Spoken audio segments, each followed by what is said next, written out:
We are live. Are we sure we're live? Look at this. This is incredible. Hey everybody, if you are jumping on here, we are going. We are going to go as long as we can. We're going to go and answer as many questions as we can. Because listen to this. This is crazy. You know what this is? We've got 39 more days in 2020. Are you kidding me? Only 39 more days until the new year. This is absolutely bananas. If you are just getting into wholesaling for the first time in your entire life, congratulations.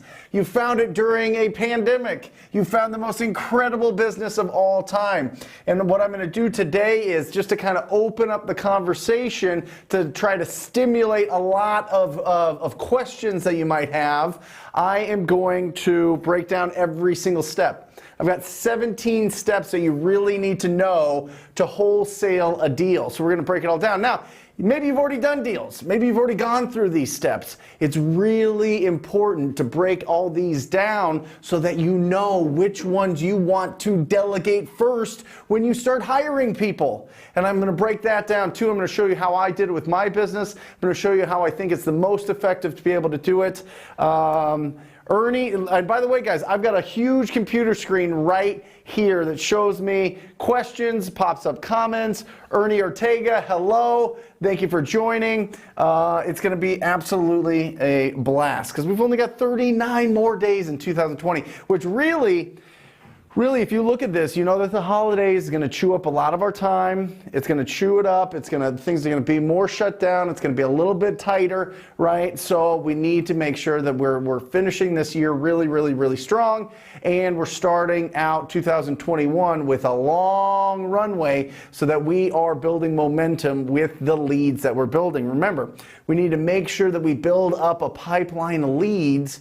We pre-qualify them, we do our lead follow-up, we convert them, we sell those deals, and that's how we build a successful wholesale business. Can everybody hear me okay? If you can hear me, put yes or thumbs up, or do a rhinoceros, or do some bananas, whatever it is. Put something on there so that we know that you can hear all right and everything's looking good. We've got two different camera angles. It's crazy in here. I've got Jesse behind the computer. I got Mike eating a sandwich, looking great. I've got Daniel over here, the video guy. I mean, we've got it all set up for everybody here, and we're going to have an absolute blast. So let's look at this. And by the way, speaking of long runway, right, you're going to see TTP Black Friday, guys. We have incredible savings, incredible deals. I want to say thank you to everybody that has liked and supported and sent me DMs and been involved with the YouTube channel and the Wholesaling Inc. podcast. I want to say thank you, and this is the week to do it. Never has anything been. I think some of them are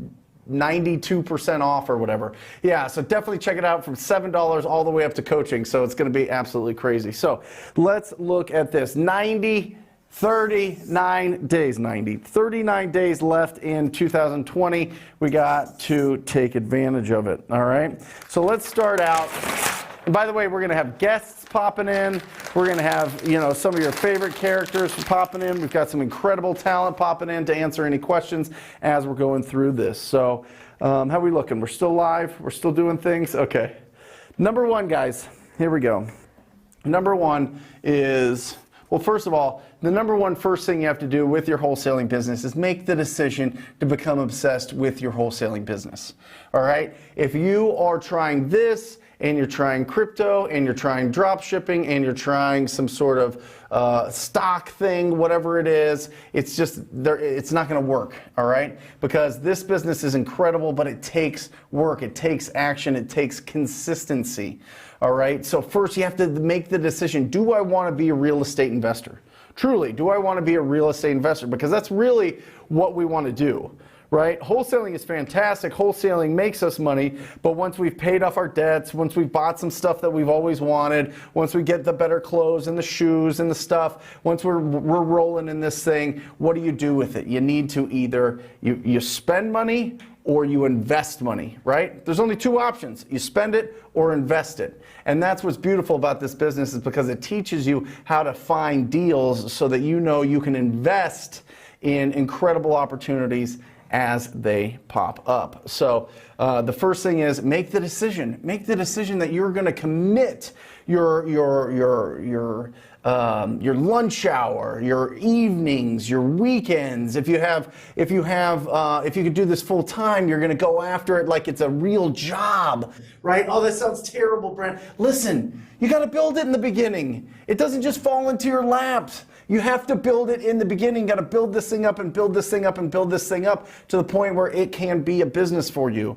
Okay, especially if you're starting out and you don't have, hundreds of thousands of dollars to throw at this thing and to hire people initially. You got to do the work. That's where 99.9% of us start in this business is we make the decision to actually do this business, to get into it, to get past all of our fears, all of our insecurities, to have the courage, to have the pride in what we do, understand that we're out there helping out the community, understand that there are people that won't raise their hands because they don't want to drag other people into their lives and feel like it's a problem. This is the people that we're working with. And that starts off with the first part of wholesaling. The first part of wholesaling is you need to get a list to target. And I'm going to talk to you a little bit about this, okay? The list to target, right? We have to go over 6 to 10%. If you've never heard me say this before, it's going to make a lot of sense. If you've seen me before, I say it all the time.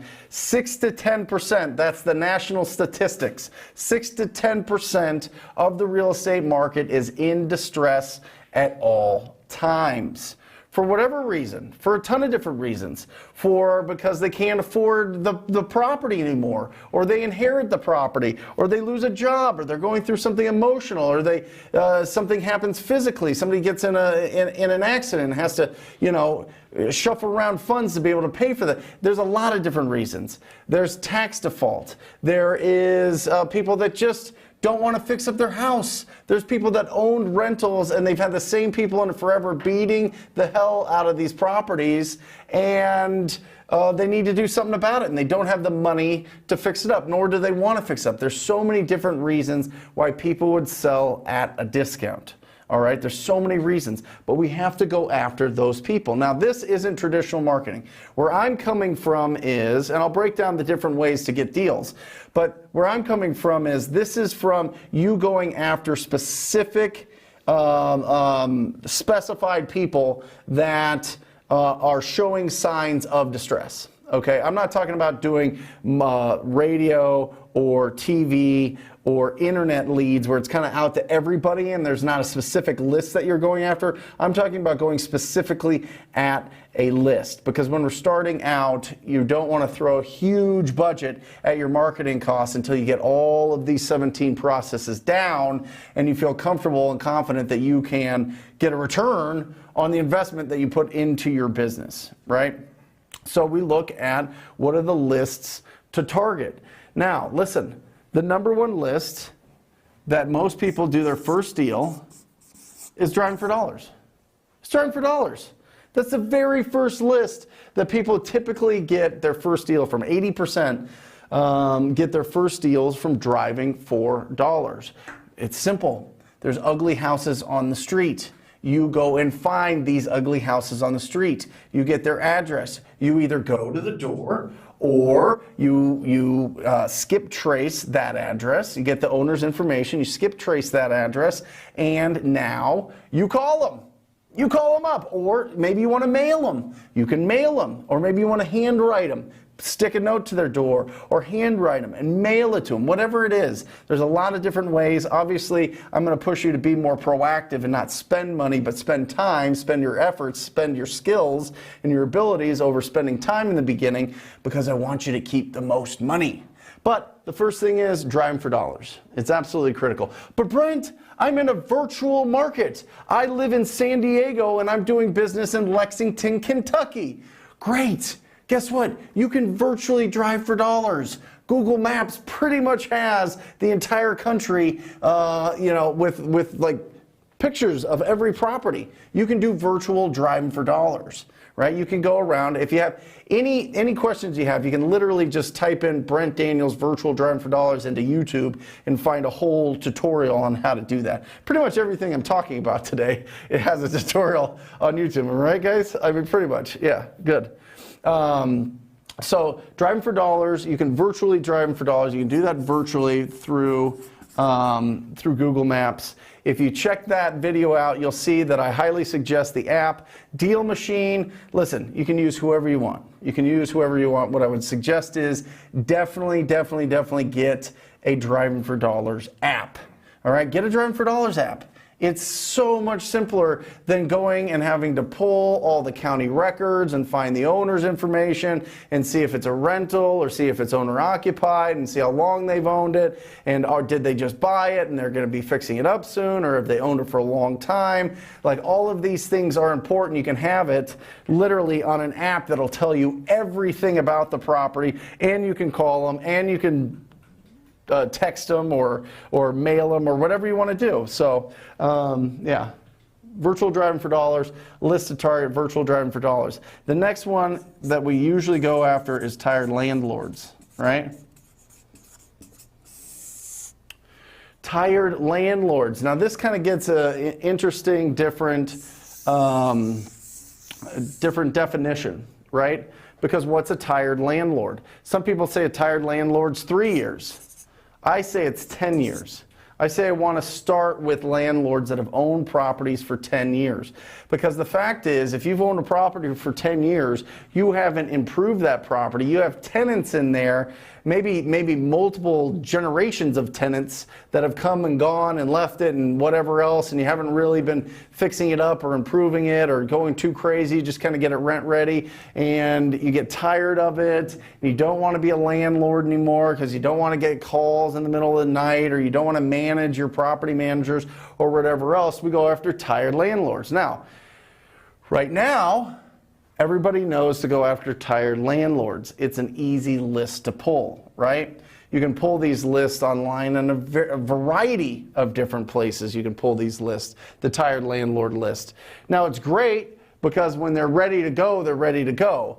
The issue you're going to run into with tired landlords is competition, right? You're going to run into competition. Am I missing questions? Or are you putting any up? No? We're good? Just putting some comments. Okay. Guys, this is set up for you. Questions. I want to say thank you. I want to answer your questions. I want to be available. Make sure as I'm talking here, I don't care if it has anything to do with what I'm talking about currently. If you have a question, post it, and we'll get an answer to it. Okay? I'll send some through. All right. We've got some questions coming through. All right. Brent, when you cold call, all right, guys, I'm going to read this.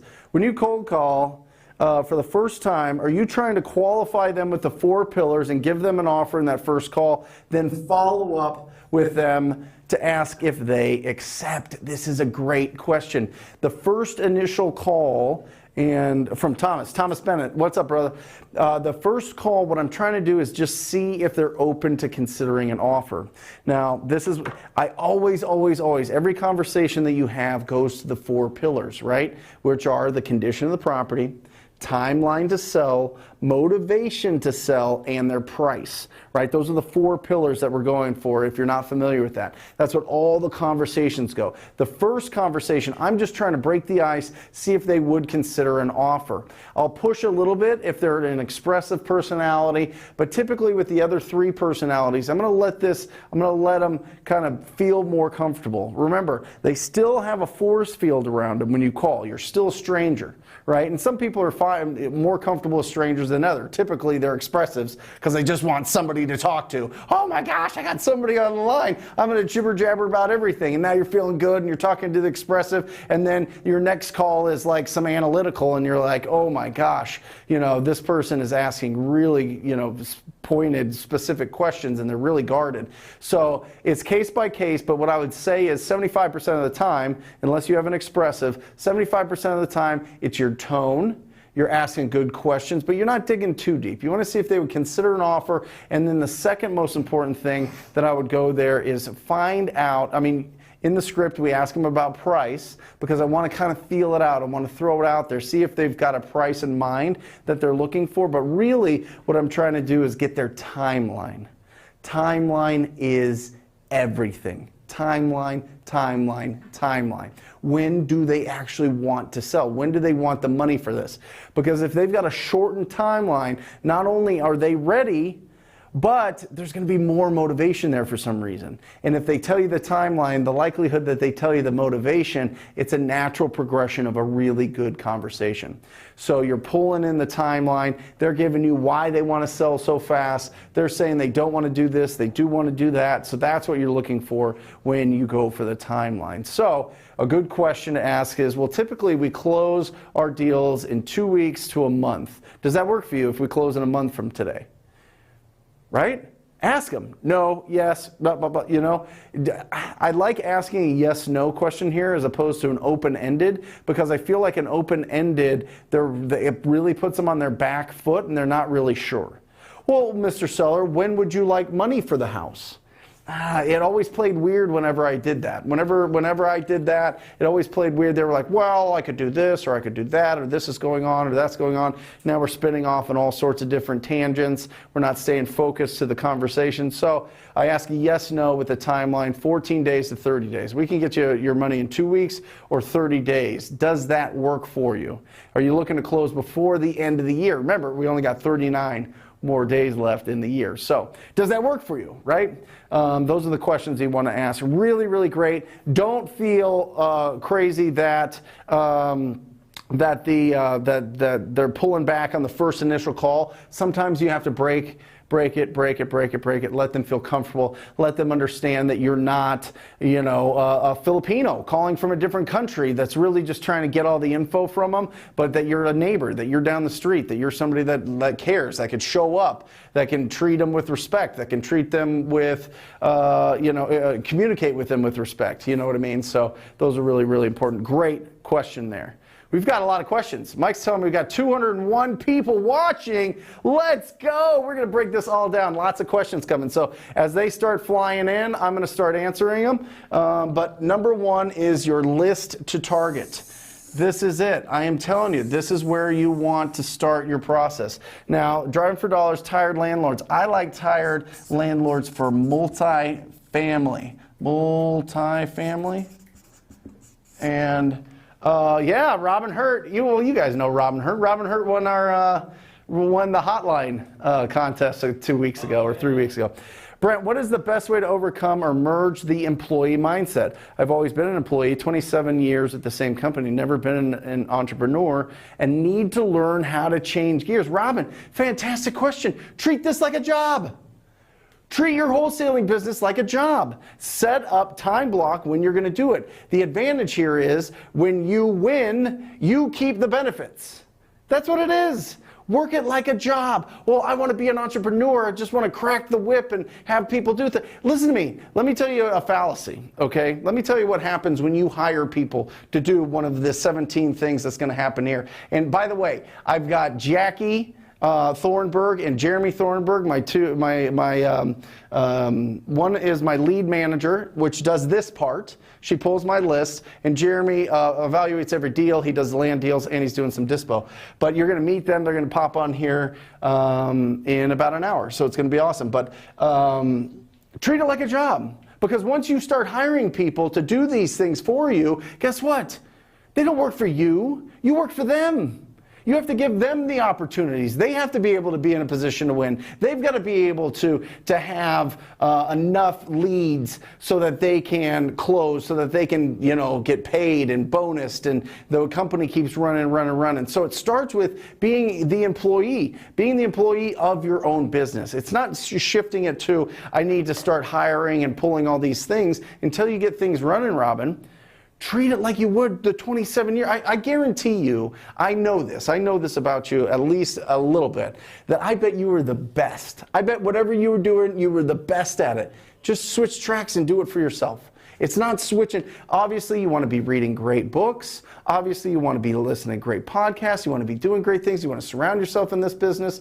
But remember, this whole thing of like being a boss and setting all these things and setting all these systems in place, that'll naturally come from you doing the work. So there we go. They told me to focus on question and answer. Mike, the producer here, is telling me to focus on question and answer. I want to get through this because I like peppering it, but here we go. Brent, how do you wholesale when the values of homes in the area are too low for flip? So Gabe, typically what you're going to be looking at there, buddy, is you're going to be looking at probably selling these to rental portfolios, right? You're going to be selling these to people that want to clean up these properties and put a tenant in, turnkey rentals, right? And some of these, let me tell you something about turnkey rentals. If it's under 100,000, what these guys do is they get a property for 60, although it's retail, they put 25 into it, it's 85, and they sell it for 100,000 to a cash buyer that buys turnkey rentals for 100,000 that already has a tenant in place and it's already cash flowing. Well, obviously it's cash flowing. They bought it cash, right? There's not a lot of conventional loans that are going to lend on lower priced properties. It's just too much of a risk for them because of the ability to rehab a property versus its value throws it off. So banks don't typically, they have a minimum that they're willing to lend. For a while it was 60,000. Do you guys know? Maybe 70, 80,000, something like that is kind of the lowest that they'll lend. So typically they'll sell those to turnkey buyers. So Gabe, what I would say is this: 100% lock up the deal as low as you can and put it in front of as many buyers as you can. They will educate you on what is selling and for how much. All right, let's not hallucinate. Let's not think that our numbers are too off or things are going off like this. You know what I mean? Obviously, you want to go in there with confidence. Obviously, you don't want to lock up everything and disappoint the seller. But honestly, if it's a tight deal, the conversation I would have is, Mr. Seller, listen, this is not the price that I would prefer to get it at. I will try it at this price, but I can't buy it at this price. I'm going to put this out to all of the cash buyers in my network. I'm going to see if they want to buy it. If they do, I'm going to earn a fee. You're going to get paid. Everybody's happy. Does that sound good? Right? And just have that communication with them. I'm not saying lock up properties high and then it doesn't sell, so you knock it down the price, or even worse, you lock up a property, you get a buyer, you're making 10K, but you really want to make 15, so you go for a price reduction. Don't do any of that. Don't do any of that, okay? So when the property or the values are too low for a flip, it's typically going to go to a rental. It's going to go to a rental. Now, some areas are just not the best. Some people don't want to own a bunch of rentals that are going to be totally destroyed or will never go increase in value because there's just not an economy in the town or city that those properties are in. I mean, there's a reason why there's ghost towns, right? It sounds crazy, but there was a time when, cities and towns were bustling, and then they don't. The economy goes away in that area for whatever reason, and the freeway went somewhere else, or the silver mine stopped having silver, and then it's gone. Some of these neighborhoods are like that. So just don't focus on that. Look where their cash buyer is looking, where your cash buyers are looking to buy. All right? Great question, Gabe. What do we got? If you buy a property out of town, do you need someone to go over there? If so, how do you find people willing to do this? Brian, fantastic. A couple different things, okay? So if you are working out of town, first of all, if it's within a couple hours, I would highly suggest that you go, get the experience, get knee to knee, belly to belly, face to face. But if it's further, or if it's just too much of a hassle, there's a couple different things you can do. You can post an ad to Craigslist for somebody to take pictures. All right, it's just a photographer. It's just somebody that's going to go out with their iPhone or their Samsung or whatever, and they're going to go and they're going to take pictures of the property for you. Now, talk to that person before they go out, make sure that they're cool, make sure that they understand the situation that they're going at. But you could do this for like $50 or $40 or $30, depends on your area. Hey, for $30, if you'll go out and take 25, 30 pictures, here's the list. Right? You can get the list. It's all on talktopeople.com of all the pictures that I want you to take. It's in the Perfect Offer Pack is what it's called. Perfect Offer Pack. You can download it. Just go to talktopeople.com and send that list to him. Send the list to the guy on Craigslist, and then all of a sudden he's going out there, he's taking the pictures, and if you get somebody good in a market, you can keep going back to him, and then you can really start training them. It's really interesting. You can also have handymen in, if you want to make sure that you understand the condition of the property, find like an old school retired construction guy. Maybe his back is bad. Maybe he's got some arthritis. Maybe he can't do the work as much anymore, but he's willing to go out. He loves it. He loves talking about and tearing apart properties just in his mind or her mind or whatever. And get an old handyman to go out there and take a look at the property, take pictures, and write down anything that they think is going on with the property. That's a smooth move. I'm telling you, you get a retired handyman contractor guy, you know, he's smoking cigarettes the whole way there. He's having fun. He's drinking his big gulp, 64 ounces of Dr. Pepper, whatever. He's going crazy, right? And he needs something to do. So he's going out there and he's going to check out those properties for you. And that'll help you out. But yeah, listen, you can post, just make sure that you have a conversation with people. It all comes back to TTP, right? Talking to people. Make sure you talk to the people on Craigslist about the properties and about hiring them and what you're looking for, and you get it done. Yeah, awesome. Anything else, or do I ramble? We've got tons. Keep going. Just keep it going. Keep them going. Keep the. When is a list too old to call? Samuel, after you've called through it 3 times. Okay. Now let me tell you this. I like refreshing my. This goes perfectly. Thank you, Samuel, because now I get to rant a little bit more, which I love. This goes back to this, right? This I would pull each year just to stay updated, because some of them are going to turn, some of them are going to sell, some of them are going to do some things, right? So I like switching this up, pulling this every year, pulling the multifamily every year. What you're looking for with a multifamily tired landlord is 10 years, of course, but you also want to make sure that that the property is built before 1990. I always like that. I like them being 30 years. You can push this a little bit. You can push this to 2000 if you want. But I find that 1990, if it was built before 1990, which a lot, listen, if you're on the East Coast, if you're in the Midwest, I mean, listen, almost all the houses, right? How old was the house that you grew up in Indiana? Oh gosh, like in the 70s. Yeah, 70s, okay, 1870s. No, but for real, I mean, multifamily, you want it 1990 or older, and right now, which is unbelievable, this is crazy. This is crazy, crazy, crazy. Up until literally like a month ago, I was like, oh, you have to only get the individuals. And those are the best, the individuals. If somebody owns this as an individual, that's a good indicator. You're like, ding, ding, ding. If they didn't put it in an LLC or a trust or something, you're like, why do they own multifamily? But a lot of people do. But now, literally started a month ago, the batch skip tracing, which is down the hall here, batch skip tracing can do LLCs and trusts. That's game changer. That is game changer. I don't know if you know, but to be able to pull LLCs and trusts and everything, that just opened it wide open. You better get on it like right now. Good thing you're watching this, because get on there right now, because everybody's going to know about it soon, right? So catch it now. So multifamily, tired landlords. So Samuel, what I would say is pull these ones every year. Some of the more specific ones, like pre-foreclosures, I want you to pull those. You can pull those weekly. You can pull those monthly. Just depends on how many you have. Probates, you want a monthly. Inherited, you want a monthly. All these ones that have like a shortened timeline. Tax default, those typically come out once a year. Or maybe twice a year, depending on the state. But tax default is once a year. But the other ones can be monthly. The short ones, the evictions, the vacant properties.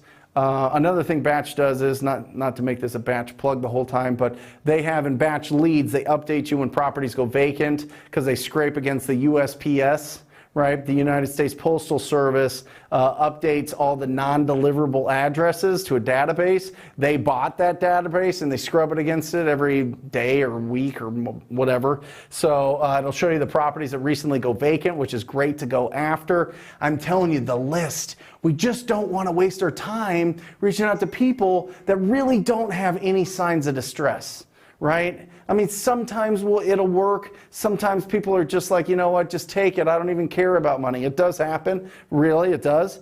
But that's not how to build a business. To build a business, we got to go after the people that are showing signs of distress, and that's what we do. So, great question, Samuel. Bring me another. Bring me another.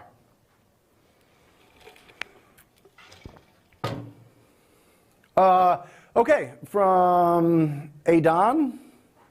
Okay.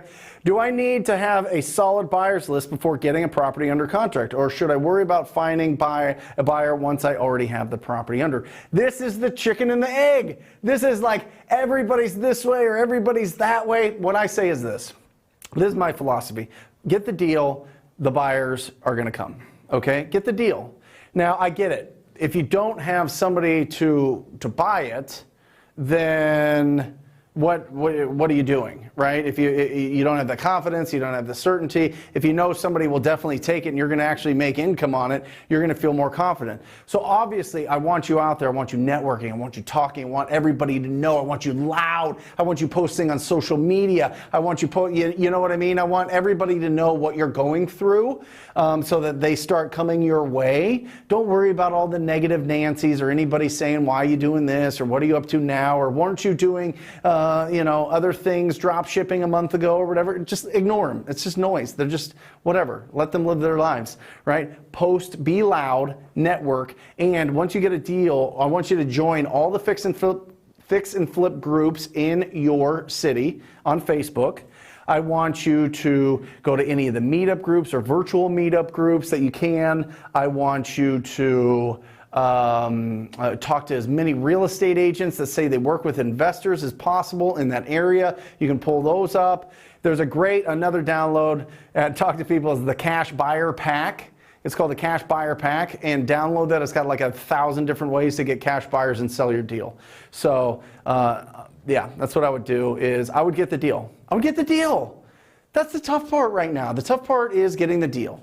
Not tough part, but I mean, it's tougher than selling a deal. You know what I mean? It's all up front. You got to generate the lead, you got to convert it, you got to do all these things. So anyway, yeah, if you've got your list, if you've got a deal, get after it, get it locked up. It's going to give you so much more experience. It's going to be so much more experience. It's going to be absolutely bananas, because you're going to be like getting all those nerves, and you're driving to a stranger's house and you're getting out of your car and you've got your shirt, I don't know if you tuck it in or it's out, or you're nervous if you're dressed too formal or if you're not. All these things make you feel alive. All these things are incredible. This is what this business is about. Your heart's thumping. You're kind of sweating a little bit. You're not sure why. You're kind of like nervous. You're going to say the wrong thing, but you're excited because this is what you've been hearing about. And you're out there and you're by yourself and you're like, oh my gosh, right? TTP Insider. Join the TTP Insider real quick. Join the TTP Insider. You get all these resources and stuff. Definitely do it. I mean, obviously. TTPinsider.com. Yeah, for all those things that I've been talking about, all those resources. TTPinsider.com. Okay? So, yeah, get out there, man. Get out in front of the seller. Feel nervous. Feel all that lie. I mean, get that electricity from it. Feel the disappointment. Feel the, there's always different presentations. There's the presentation that you do on the way to an appointment. There's a presentation that you do at the appointment. And then there's the presentation you do in your car when you're grumbling all the stuff that you should have said. It's hilarious. It's wonderful. It's a wonderful life. This is a wonderful business to be in. It's absolutely incredible. I love that you guys are all on here, and I'm really, really, really thankful. I'm really thankful that you're on here. I'm really thankful that you've participated in my life over this last year, so I want to answer as many as we can. So you guys get this? I think you guys get this. List to target is number one, okay? List to target. That's what we're going at. Okay. Devlin, oh, you're hitting me with the hard stuff. Okay. We're going to get into it now. All right. Well, you're skipping ahead, Jesse. Jesse's putting, Devlin, great question. There's a couple different things, okay? First of all, great video on this. Make sure that you go, because it'll be a lot more, you're going to get a lot more info from that video. Just type in repair costs into the YouTube channel. But you're on YouTube, Devlin, so here we go. There's a couple different things. There's a couple of different things that I want you to go as, because I don't want you to be a contractor. I don't want you to be an inspector. I want you to go in there and get deals, okay? So when you go into a house, there's kind of a different reaction. Like the first one is, it's not that bad, right? This isn't that bad. Carpet paint, it's cosmetic, it's fine. It's not that bad, right? That's the first response. The next one is, oof, this is gonna need work, right? This is gonna need a significant budget. And the third one is, damn, this house is destroyed. What was going on in here? Are those rats living in the refrigerator? What is going on here? I went into one house. I'll tell you this. This is no joke, Mike. I'm telling you. I walked into one house in Central Phoenix. These people in their in their laundry room had their cats, right? And their cat, like little boxes. There's rats all over. All over. And I was like big rats. I was like, oh my gosh. That's what I'm talking about when you're like, oh my gosh, this house is destroyed. So really it depends on the square footage of the house, okay? So what I always do is I just make a broad generalization based on if it's one of those 3 buckets. And go to that video, it kind of breaks it all down and shows you. But basically, you just kind of give it a range. It really doesn't cost too much to do cosmetic if a property is under 1,000 square feet. If it's between 1,000 and 15, it's going to go up. If it's 15 to 2,000, and I typically, this is something interesting, I typically don't go after properties that are more than 3,000 square feet. And there's a couple different reasons why. One, the rehab budget chews up the property, so you have to get it massively discounted. Massively discounted. And that's fine, but usually those properties are typically in a higher price point. Typically, it just depends on what area. I mean, some areas you can get a 3,000 square foot brand new house for like $250. I don't know how that's possible, but in some areas you can. But remember, if the property totally fixed up goes for $250, it's 3,000 square feet, it needs $75,000, $80,000, $100,000 in rehab. You got to get this thing at like $80,000, right? To put your 20 on and sell it to somebody, put 100 in, and then they make 30 after all the other costs. So definitely check that out, Devlin. Great question. But you can make broad generalizations based on the size and based on if it's one of those 3 factors. If it's okay, if it's dang, this needs some, or if it's wow, this is not good. This is really not good. All right, so definitely check that out and break that down. And then kind of a rule of thumb that I like there, Devlin, is I think everything costs $5,000. I always think that, right? Oh, it needs new electrical, $5,000. Oh, it needs new plumbing, $5,000. It needs a new roof, $5,000, depending, obviously. Oh, it needs pool equipment, $5,000. It needs the pool resurfaced, $5,000. It needs a new furnace, $5,000. It needs a new air conditioner, $5,000. I always use that $5,000 to just throw it on top. So if it's everything else and it's $30,000 to fix up everything else looking good, I throw $5,000 on for a new, heater or furnace or whatever, you get it. So I always kind of tack that on, but I don't get too crazy with it. What I've really found, guys, is, and this is true since I've started, is there are people that can like build a brand new house for like $30,000 or something. You know what I mean? Like they're in construction, they just buy the materials, they do all the labor themselves, they can do it for half of what a regular bid would be. You know what I mean? So I never assume that I know how much people are going to put into it, and I never assume how much they're going to sell it for. I have generalizations. We don't have to get specific. Absolutely, Yoga Pants. Come on. What is it? TTPBlackFriday.com. TTPBlackFriday.com. It's right here. It's right here. TTP Black Friday right here. It's crazy. We've got all sorts of things going on. We got $1,000 off the coaching.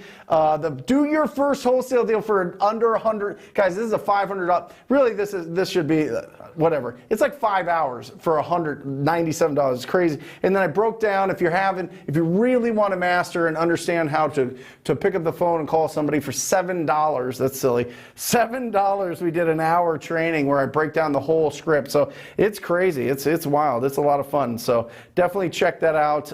TTPBlackFriday.com. TTPBlackFriday.com. Great question. Yep. Oh, and it's scrolling at the bottom. Right? Can they see that? Yeah. Awesome. Any other questions, or you want me to go to number 2? I'm going to go to number 2. You bring a question, okay? We can do questions forever. I know. We'll do questions forever. But number 2, I think this is important. I want to kind of guide this a little bit because I'm telling you, these 17 things, there's 17 steps and we don't really always think about this. But the next one is you've got your list. Do you know what the next one is? You need to have a conversation. You need to make contact. You need to make contact. Right? I got to make contact. I got to talk to him. I got to have a conversation. Well, there's only 3 ways to do that, right? There's really only 2 ways, but I'm going to add a third because I like adding in the Jamil Damji Keegley feel to getting the referrals. But the number 1 is they call you. They call you off your bandit sign, off your ads, off of somebody telling you about the deal, or telling them that you buy houses. They call you, right? Guess what? This equals money. Not you're getting money. Well, you certainly get money, but this is going to cost you a lot of money. That's why being proactive is so powerful in this business, because you don't have to have all this money, because you are calling them. That's it. No matter what. There's no disputing. There is no disputing that once you have a list of properties you're going after, you need to make contact with them. Well, what if it's just text message? It's still either they're doing it to you or you're doing it to them, right? So you have to make there has to be a contact. Well, if there has to be a contact, that means we need to have a conversation with somebody. And if it's going to be a conversation, shouldn't it be a quality conversation? A quality conversation. This is the make or break part. This is the make or break part. This isn't just, I know what to say, I've been in sales for years, I'm gunslinging, I can overcome objections, I can do all these things. No, the quality comes from your tone of voice. The quality comes from you standing up and sounding confident. The quality comes from you smiling and laughing on the phone, right? It's so great. All right. They're saying I need to stay focused. Okay. Talking about organizing your CRM. Do you recommend for someone to get started? Richard, I don't suggest any CRM when you get started. I don't. I think that if you're going to be making calls, you can run a lot of it through Mojo or through your dialer, and you can organize your leads that way. What I would do, honestly, is, and I'll have somebody go get them, you go to Staples for $15. Or $30 total, and you get an accordion binder, accordion folder, and one of them has January through December, and the other one has 1 through 31, and you take November's and you take them out and you put them into the days that you're going to follow up with your leads. These are printed, these are written out, and you put them into your folder, you pull them out, and you call them. And you call them, and you follow up. Because the problem here is this, Richard, one of the biggest creative avoidances that I see are that creative avoidance, that I need to be doing something else that seems productive, but it's not really productive. Yeah, that CRM is like the biggest quicksand ever, right? I mean, it's just like crazy. You get in there and you start organizing things and you start doing things. Listen, you need to be out there talking to them, all right? Mark Scott, what are the best cash buyer research strategies? I'm a little confused on the question, but I'm going to go with my gut here and just see what we think this question is really about. Huh? How to find cash buyers. Look at this guy. We've got him in here. We got Pace Morby joining us here. Come on in. We're speaking here, and we got this. Look at this guy. Guys, this is so sick. Isn't this nice? Oh, bro, this is legit. Isn't this it? This is so cool. This is just a warm-up for the hotline tonight. Yeah. Wholesale hotline. So good to see you. You too. So, best cash buyer research strategy. Where do we find the best cash buyers? Is that what you're going with, Jesse? What do you think? They got a deal. How do we find cash buyers? Yep. I would say the number one best place to start. I mean, that's the challenge with some of these questions, is that it depends on who you are and where you're at. But I would say if you're brand new and you just got your first contract, I would either reach out to people in the wholesale hotline, see if you can squat up and say, hey, who can help me find a cash buyer? That's going to be the quickest thing, because they've already done that work. Facebook groups. Facebook groups are huge. Yep. And then also make sure that your relationship is clear with the people that you're JVing. Yo, guys, I would make sure that your relationship is very clear with whoever you're JVing with, and just say, great, if we do this deal together and you help me find a buyer, what's your split? What's my split? Let's go have clarity in this relationship. Love it. Second thing is I would go to PropStream. I think your guys' is ttpdata.com. Yep. He says data, I say data. ttpdata.com, I would go pull a list of cash buyers from PropStream, call them and say, hey, I want to bring value to your business, your fix and flip business, or your buy and hold business by bringing you deals. I've got something. Would you give me a buy price on it? Yep. That's where I would start. Yep. I would absolutely start doing that. Dude, this is so sick. Mm-hmm. Oh my gosh. I know. That's so. It's not even set up. Guys, are you kidding me? Yeah. This is the dopest thing ever. How do you wholesale while working a full job? I work 9 to 6, Monday through Friday, some Saturdays. You know what's interesting about this is as a business owner, there's never been a day in the last 10 years of my life that I didn't work a 10-hour day. Right. So there's no, if you want to be a business owner and you can't find 2 hours a day above and beyond your 9-to-5 job, either A, wake up earlier, B, sacrifice your Saturdays for 6 months or a year, or work a little bit later in the evening. One thing that's a good hack is I know guys will choose a different market to wholesale in based on the time zone. So if I'm in Florida, I can wholesale in Arizona virtually because late at night, it's still early enough to call in Arizona. So think about your time zones of where you're virtually wholesaling, because that allows you to have an extra 2 or 3 hours a day to cold call, where it's too late where you're at, the kids are already in bed, but you can still cold call in a different market. Love it. That's a good hack. And Henry, here's the thing. 168 hours. We have 168 hours. I'm telling you, you can find 20 hours in there that are sacred time. This is the time that you go to your wife, you go to your husband, you go to your kids, you go to everybody, your parents, and you say, listen, from 6 to 8 o'clock at night, I'm going to be making calls. I'm going to be doing lead follow-up. I'm going to be focused on this. I'm going to do this. I want to do this so that I can get out of my 9-to-5 and really live the dream of being a real estate investor, of being financially free, having a freedom of schedule. But I need to put in the grind and the hustle right now to be able to get out of the rat race that is that 9-to-5 every single day, every single week. So what I'm saying is, find that time, make it sacred, time block it, get everybody else on board. And if you're committed to it, if you're actually doing it, they will cheerlead you. They will champion you on because you are doing something special. You are doing something that you're going after your goals. And everybody loves seeing somebody in action of that.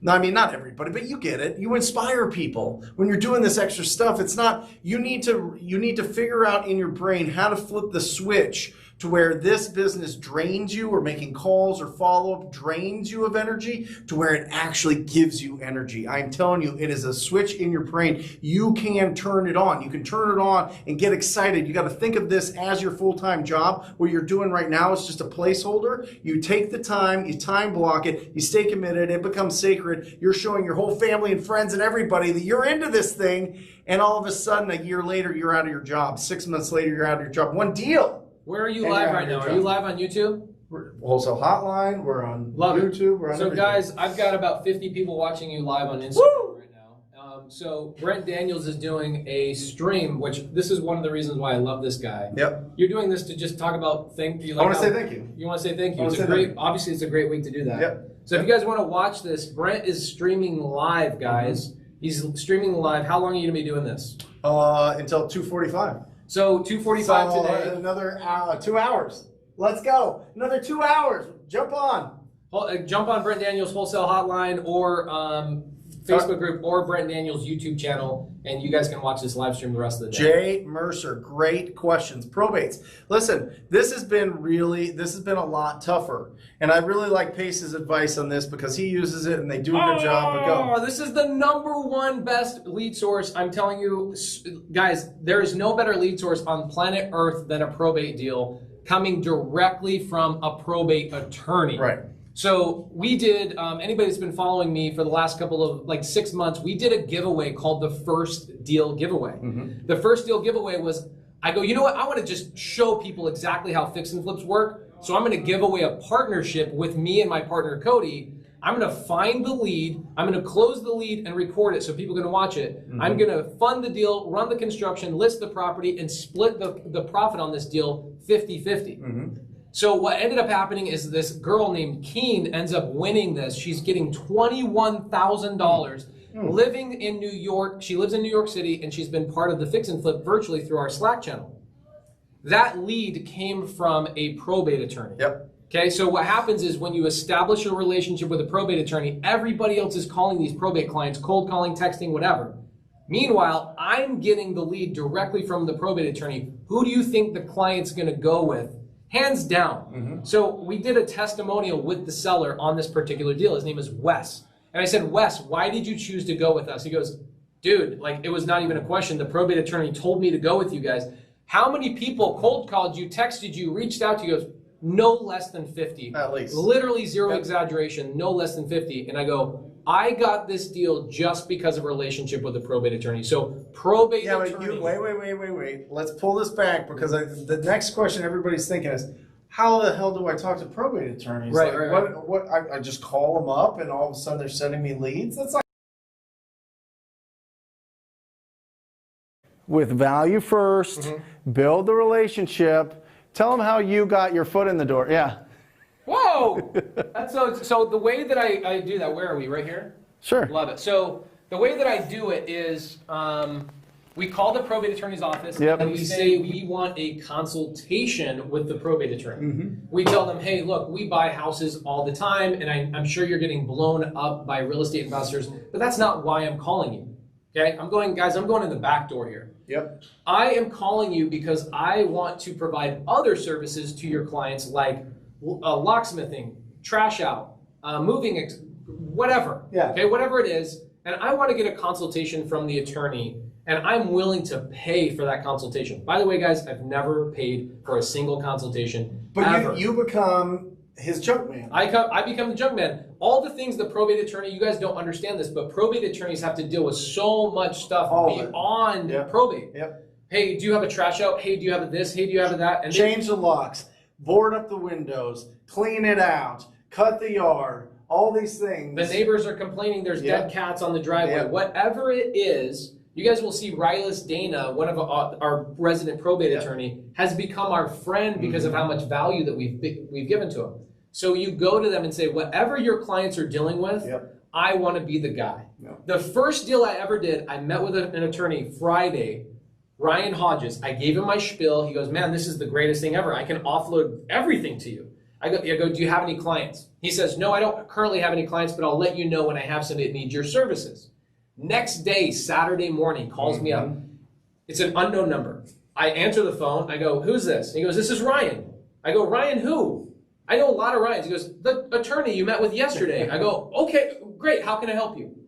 Pace, I made a big mistake. I have a client that lives in California.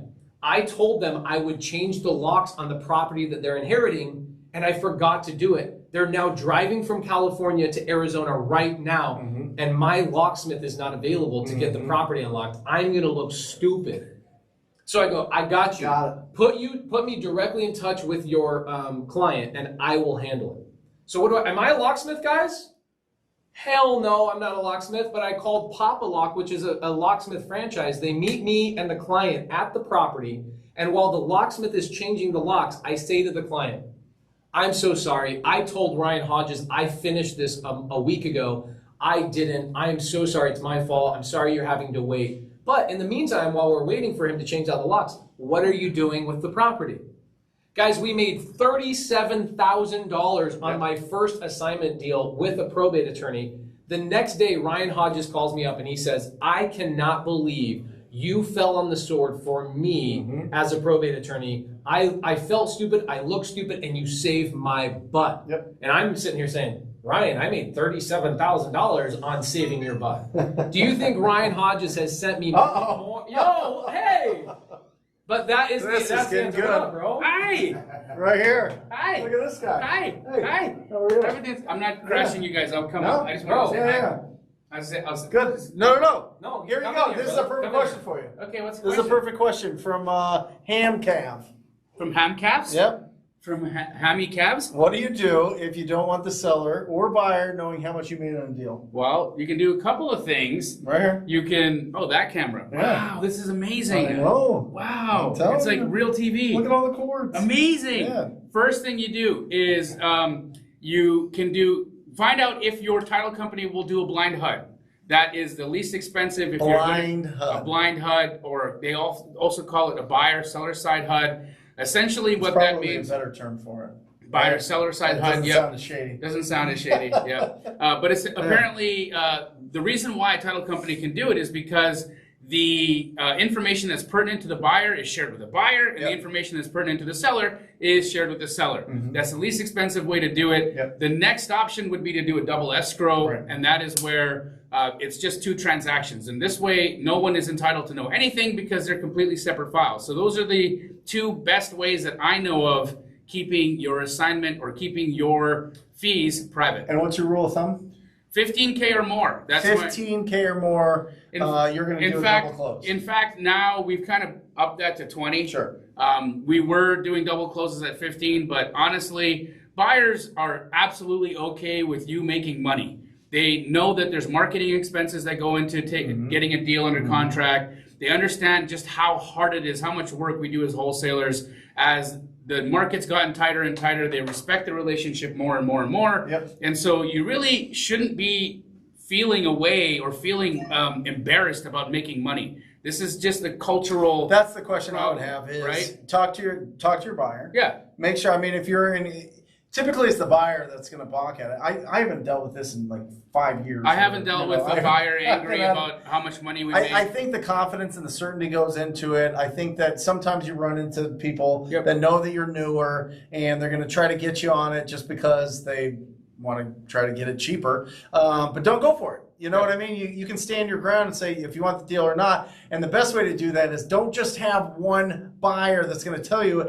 have a lot of buyers. Correct. Have a lot of options, because if you have one and they're like, well, I'm not taking this down unless, you know, XYZ. You're like, what? I have 4 other offers. Of course. And first of all, like, the relationship between you and your buyer shouldn't be that way. No. Right? It shouldn't be like, hey, if you win, I lose. Right. Right? Because if that's the way your buyer feels, then F your buyer, find a new one. Yep. Right? That guy sucks. Secondly, Let's go here. how can I find out Trash Go says, how can I find out what buyers in my area are going to pay for properties without being worried that them trying to cut me out of the deal? Oh, so he's asking about Pace's, Pace screams it from the rooftop. Talk to your buyers, talk to your buyers. Make sure that you're going into your appointments armed with information. Yeah. So again, I think that just double down on the relationship you're having with your buyers, right? Mm-hmm. You should feel confident that you can share information with your buyers and that they're not going to go out and undercut you and go knock on the door of the sellers.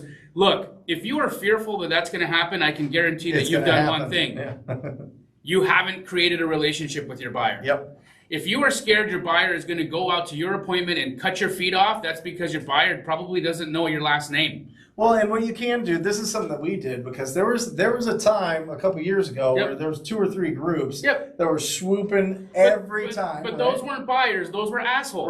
Right. Those No, I know. Totally different. So what we did is we went and said, listen, seller. Yep. This is what's going to happen. Absolutely. Somebody's going to come to your door with as soon as I open up escrow. Yep. They're going to tell you that they can pay more. They're going to send them to me. Yep. I'll take care of it. Absolutely. Yep. Yeah. Have those conversations with your sellers to let them know that, hey, look, people might knock on the door and tell you all kinds of craziness. Remember, call me if that happens, and these people aren't here to help you. Second, your buyers shouldn't be doing that. And if there's going to be rogue people on your buyers list that are going and knocking on your door, Get them out. Get them out of there, Get 'em out. right? There's no place in this business for that kind of behavior. Yep. Love it. Yeah. Awesome. Very fun. Yeah. Happy Thanksgiving, dude. You too. What an amazing thing you're doing. This is cool. So how long are you going at this today? We're going to go till like 2:45. Wow. Yeah. Wow. The first hour went by fast. This has been crazy. It's been bananas. Can we? How are we doing? How many people we got? 330? Something like that? All right. Good. All right. I wanted to just say one thing before I departed. Yeah. For everyone that's watching this, do me a favor right now and just express your heartfelt thanks for this man. This amazing, phenomenal human being that we have. I'm thankful for you, Brent. I'm thankful for everything that you brought to me in my life, for your friendship, for the hotline, for everything you do. And you guys just make sure that you're expressing that to this guy, because he's a gem. We love you, brother. Thank you. Love you. Awesome. All right. See you guys. All right.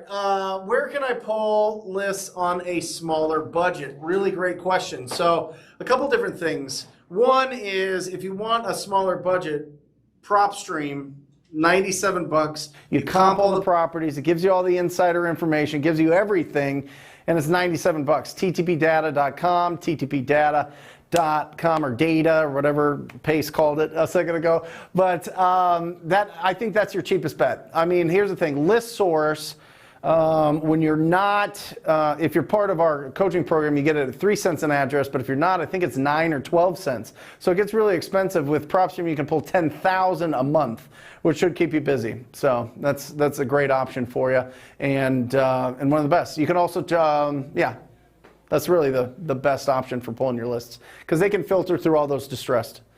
What are the best lists to pull? Well, Eric G, we were just talking about that on the first one. I mean, you heard from Pace, probates, inherited, multifamily, tired. I love. Don't sleep on vacant land. Vacant land in town. You could sell it to the next door neighbor. They're already using the lot. They've got boats on there. They got their kids' play equipment on there. They've got all sorts of things, and they don't own it. Guess what? They're nervous that if somebody else owns it, they're going to build something. They don't have that lot anymore. Sell it to the neighbor, sell it to the developer, sell it to whoever. Find properties that have a single family house on it that's zoned multifamily or commercial. You can pay whatever you want for those ones and still sell it for a profit because people can take that property. It's obviously not its highest and best use right now. Those are diamonds in the rough. I'm telling you, those are absolute big, massive, juicy deals. I'm telling you, properties that have small buildings or single family on multifamily and commercial. So, yeah.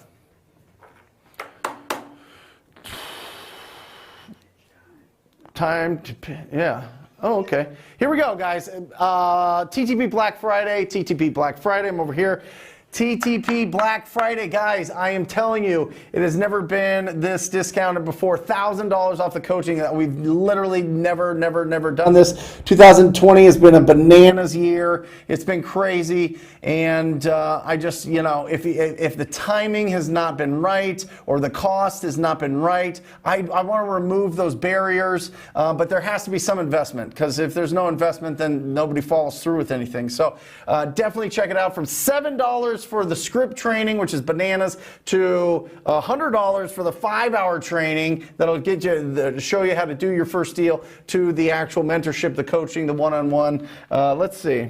I've got I've got 4 texts from students that I need to respond to. All of them have my phone number. All of them are reaching out. All of them getting a little bit of, or sharing good news, or just responding to some earlier texts. So I love you guys. I'd love to have you in my world. If not, everything's free at talktopeople.com or ttpinsider.com to get all that stuff. You want to keep the relationship free, keep it free. Build it up. Do whatever you want to do. If not, if you want to invest a little bit, then ttpblackfriday.com. ttpblackfriday.com. Let's get back into it, huh?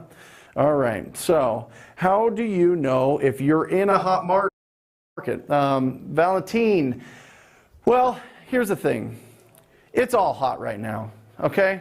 I mean, it's all hot. I mean, I'd love for you to respond afterwards and maybe tell me where you're at, but right now, here's some interesting things that are just going on from a very like overall, some people call it macro level, is building material out of China has slowed down, which means new home construction and new construction has slowed down, which means that the older people are still moving, people are still getting older, people are still needing to have life transitions, they still need to buy properties, and so the supply is lower than the demand, and because of that, it's a seller's market in a lot of areas. Now, obviously, if some of the economic engines in some of the different areas aren't running right now, and the city's kind of shutting down, then find a different area to do it virtually or move or whatever. But I would say that you're likely or not in a hot market. This is incredible. Come on in. Look at this. All right, guys, I promised you guys that they would show up. So Jackie, Jeremy, come here. You two first. Here we go. This is exciting. So I never do this. I never show these guys. So this is Jackie. This is Jeremy. All right, we're live here. We're going to be here. Yep. So Jackie is my lead manager. Jackie does all of this first part that I was talking about. She's pulling the list. She's organizing our callers. She's organizing our stats. She's running our scoreboard. She's making sure everybody's held accountable. We're making sure that the tasks get done. We're doing all these things. Jeremy's comping properties. I would love, if you have a question about comping properties, I'd love it for Jeremy to jump in here, or anything like that when it comes to repairs or land or any of those things. We'd love to have those questions. But this is my team. This is part of my team here, right? Yeah, texting, text blasting. He runs that whole crew, so it's really, really exciting. Just had Pace and Jamila in answering some questions. So here we go, Jeremy. All right, what is the difference between figuring out ARV for a property that you intend to wholesale to a fix and flip buyer versus a buy and hold? Well, it really depends on the type of property. Yeah, Do you see it as a fix and flipper or do you see it as a buy and hold? right. A buy and hold you can sell for closer to retail, and a fix and flip depends on how much repairs are in it. Yep. And so it's all, you look at the property and you think like the buyer. Is it a fix and flipper or is it a buy and hold? And you can kind of make your offer based on that. Yep. I think the question really is, do you value it different or are you just looking at comps? You know, because if it's a buy and hold, do you say, oh, well, they're willing to pay $80,000 because they're getting $1,200 for rent, which is good. But that's really not the case.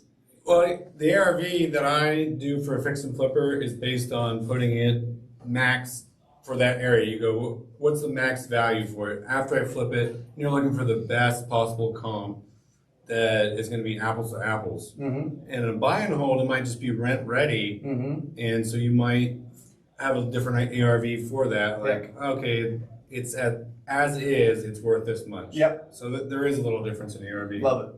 Love it. What are your favorite lists? That was a question right before this. What are my favorite lists? Yeah. Oh, I mean, I really like our dead list. Yeah. We crushed it with that one. Yeah. Yeah. So, So this is, explain the dead list. our dead list, basically it's leads that we've talked to in the past. Yeah. And obviously we will have a lot of them. I mean, I think it's about like 10,000 Mm-hmm. leads in general that we've talked to. And that at some point We said- really do this business, guys. It's not like Takes a lot of this. work. This isn't just theory, all right? Yeah. Yeah, so it's people that we've already talked to Mhm. that at some point or another said, no, we don't want to sell, or we're not interested anymore. We basically cold call that list, Mhm. and it's just, We're here. back and forth. It's just great. How often do you hit the dead list? Yeah. How The often dead do you- list we do every 6 months, basically. Yep. Yeah. Awesome. Simplest way to come up with ARV from Adrian. And this one's also related. What's the best way to comp properties? Okay.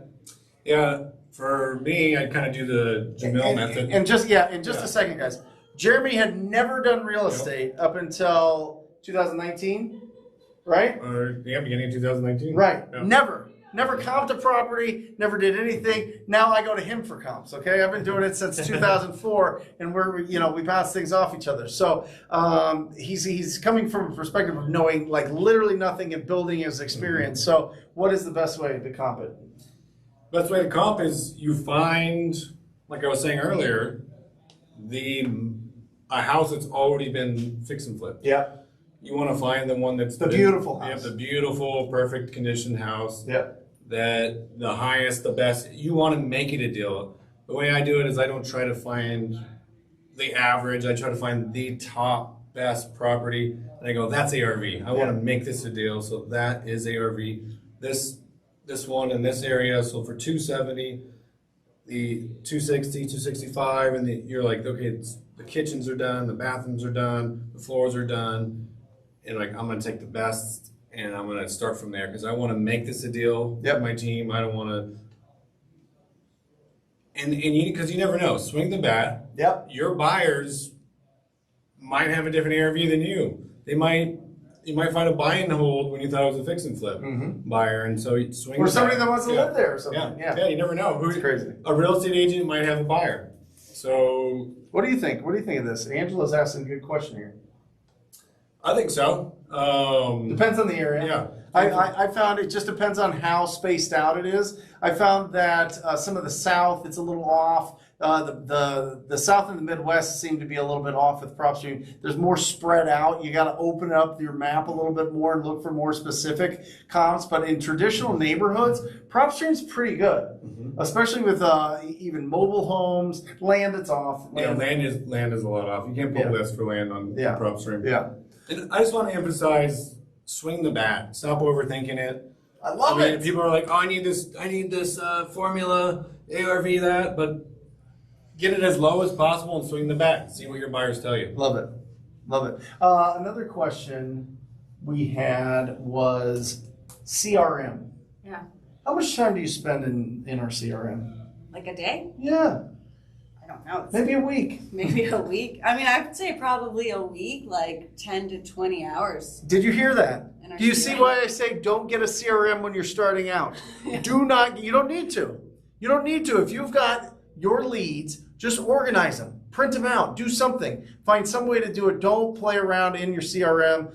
We're going to bring Rafael Cortez in just a second. He's like the CRM master, and he hates that I say this. But when you're starting out, you don't need a CRM. It'll take it. You can get lost in it. You get lost in You it. can get lost in it for hours and Especially hours if and you're a hours. perfectionist. Right. Yeah. Right. Exactly. So, best way to comp when recently solds don't line up with the subject property in beds and baths, meaning if the sub property is 4.3 and the comps are 3.2. I usually add 5 to 10K per bedroom and bathroom. So if the subject property is a 4.3 and the comps are a 3.2, I'll add a little bit more, 5, 10K more. What about another one that's interesting is that I get a lot from the TTP family is lot size. Oh yeah, Lot size, because you have neighborhood, neighbor. They're all 7,000 square foot lots, and then you got the corner lot that's 14,000. it's not apples to apples, so you always adjust, and it's not like rocket science too. You're just like, I have an 8,000 square foot lot. This was a 15,000 square foot lot, Yeah. and you kind of try to figure out what the land is worth and subtract that. I always go, I want to comp it based on the small lot, and then like have it as a bonus. Yeah, you know what I definitely, mean? definitely. It's a bonus that you have the big lot. Obviously, it's going to sell for more, but yeah, it's good. But how long does it take you to comp on average, like a real legitimate comp for like a deal that our acquisition manager is sending you? You want to do it 5 minutes or less. Woo! You don't want to take too much time. He started in 2019. It's reps, right? Now, how many comps do you think you've done? I probably do at least 10 a day. Yeah, there you Probably go. At least 10 a day. There you go. Yeah. There you go. What is a list that can be pulled every month with new, fresh leads? Great question. You can do notice of default. Yep. So pre-foreclosure. You can do mortgage lates. Yep. You can always pull like the newly Where vacant. do we get our mortgage leads? We get it straight from our title company. Okay. Yeah. Awesome. Yep. So those are some good ones. What else? Pre-foreclosure. Well, you said pre-foreclosure. We don't really do evictions. We don't really do evictions right now. No. And yeah, that's really it. Yeah. Yeah. Maybe some more. But Probate? Did you say Vacant. probate? Oh, probate, vacant, absentee. where would you pull a vacant land list? Oh. We pulled straight from the MLS. Yeah. We We pulled- what's the other one? The Agent Pro 24/7. Agent Pro 24/7, and there was another one. Here's a little tip, guys. Agent Pro 24/7 shows you all of the land that has default property taxes on it. Now, the little secret to it is they ask you to put your real estate license in there. Just put the number 1. You'll thank me later. List source as well. List source. Yeah. Yeah. List source. We do pull from list source there every once in a while, but that's only for kind of out of Maricopa County, right? Yep. Okay. Awesome. All right. Thank you, guys. Thank you. You're the best. You're the best. All right. Get out of here. Thanks for coming in. All right. Stop overthinking things and just get to action. See? Yeah, I love it. Perfect advice. Do you need a website as a new investor? Karen, no. I don't even know if our website's active right now, and we're one of the biggest in the state. So no, I don't think you need a website. I know that it gives you confidence, and there's going to be some sellers that are like, well, I want a name brand and I want all this and that. I'm telling you, those ones are going to be the biggest nightmare sellers of all time. If they want to know who did your logo, where's your business card, what's your website look like, all these things, guess what? They're also doing this. Tippity tap on Open Door and OfferPad and all these other Zillow offers. They're putting it all there. You're going to be competing against so many other people. It's a waste of time. Don't even worry about it, Karen. Be confident. Reach out to somebody. You call them and you'll win. Or reach out to them. Be proactive. Okay. What are the steps to get my deal out to cash buyers? Rhonda, again, definitely check out the cash buyer pack at ttpinsider.com. But basically what I want you to do is, depending on how many cash buyers you have, if you have under 100 of them, I want you calling them and texting them, calling and texting them. You can put together an email that just gives a really strong subject. Send it out to them, and then start responding to those. So, but if you have less than 100 or 200 maybe, start calling them, because you want to know who's in the game, who's really looking, who's fresh, who's quick to respond, who communicates really well. You're going to start seeing people rise to the top of your cash buyer list, but you're only going to find that if you're talking to them initially. If you have a big list, then obviously set it up as an email. All right? Is it better to ask the buyer what they would buy the house for or present a price? Crystal, present a price. Don't listen, they're cash buyers. They're going to say $1. They're going to say $10. They're going to mess with you. Don't go open bids accepted. You know, it's going to be a nightmare. So set a price, be firm with it, and have that certainty that you're going to get that and that confidence. Or it could get bid up. You know, there's that strategy too, but don't just put out property, give me a price. Because, I mean, wow, it'll turn rough fast. How do you, Rafael Cortez, please join us. Ladies and gentlemen, it is my pleasure, can we switch to this camera, to introduce Rafael Cortez. How are you, buddy? Hi, Rafael Cortez here. One, the price is right. Yeah, okay, well, I guess we're still here. Rafael is, can we put us on this middle camera? There we go. Rafael Cortez is the latest Wholesaling Inc. coach. Yes, I am. So excited. Thank you very so much. You went and spent some time with Tom Kroll out in Florida. You got the program coming out this week. Yep. Incredible. Moving fast. Everything's moving super fast. Over what, 1,500 deals, 1,000 deals? Yeah. You've been doing it all. You were Sean Terry's acquisition manager for a while, branched out, and then really exploded your business. I mean, I'm saying all this because he's not going to say it himself. He's very humble, but he's the best. So we got some questions for you to answer here. All right? Shoot. All right, good. So how do you wholesale property with liens, judgments, or where the owner has a bankruptcy, Rafael? It depends. I like the hardcore questions right out of the gate. Yeah. It depends on how you can do that. I mean, there's multiple different ways of structuring deals and getting very creative on this kind of stuff. But I think the most important thing, Brent, is going to be, what level are you in? You don't want to get too complicated and get stuck in a deal that's going to take you 6, 8, 12 months to handle, which something like this could potentially, Bankruptcy will. it would hold you up that, and then let go of the good potential deals that are more. You know what's one thing though, and this is a great question from Gene or John. A lot of people, this is what I found really interesting. A lot of people think that if there's a lien on the property or a judgment, they're not able to sell the property. Oh yeah. And as long as there's equity. Yep. See, I think that's the difference.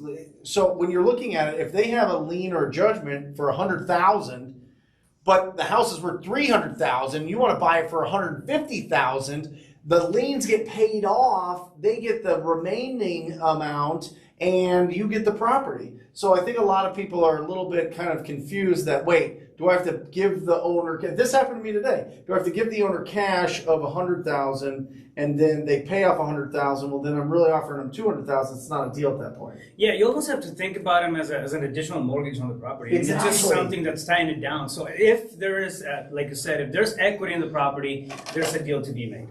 Some way, somehow, I mean, there's ways that you can structure those. Just keep all going. day long. So, yep. How do you sell? Okay, you said divorce list, a good one to go. Yes, after. So is a divorce list a good one to go after? Absolutely. At the end of the day, we're problem solvers. Yep. Okay, so don't think that the price is going to be the end all be all for all of your sellers. It's not. If you come into with that one track thinking that it's just the price or just this one particular thing that you're going to be able to solve, you're going to miss out on a whole lot of opportunities. So in this case, divorce has all kinds of stuff attached to it, and that's where you can actually come in and then provide a really viable solution for them. You're going to get the properties moved fast. They don't have to really worry about it too much after they get into the details of the separation, all that stuff. A lot of times, man, people just don't want to have that conversation. They don't want to, and that's where we come in. Yeah. So absolutely, yeah. The other thing with divorce is you need to understand what the divorce decree says. Mm-hmm. I've been in this situation, you probably have too, where you're talking to the husband's all salty because the wife's getting the property, but he's saying he's getting the property, but then you find out she's actually getting the property and she wants to live there, she doesn't want to sell it. He wants to try to sell it without her knowing and stick it to her so she can't live it. It turns into a whole mess. So find out what the divorce decree says on who gets the property. That's what splits up the assets. If you're a divorce attorney, I am not. If you are one, please correct me if I'm wrong here, if it's somewhere else. But that's where I've seen it in the divorce decree where it goes. This goes back to the lien judgment. If they have 100,000 in liens and judgments in here, but you give them 130, that 130 pays off that 100, and the seller gets 30, and now you've got the property, you're selling it, you're rocking and rolling. Don't worry about liens and judgments if there's equity. Remember, you need two things for every deal: motivation and equity. That's Easy peasy. That's what you need. Easy peasy. Okay, here we go. Easy, Here we go. So what do we got there? How do you handle wholesaling a property where there is a current tenant or squatter who doesn't want to move? Ooh, especially now. I mean, right now we're coming I'm across dealing with those it quite a today. bit. Yes. I'm dealing with it today. I have a couple of deals in the pipeline right now where we're dealing with that kind of stuff. Yep. I mean, you can go down the traditional route. You can always catch more flies with honey, right? Right. So the first thing that in my company that we try to do is you come to an agreement and actually help that tenant out. We still want them out of there.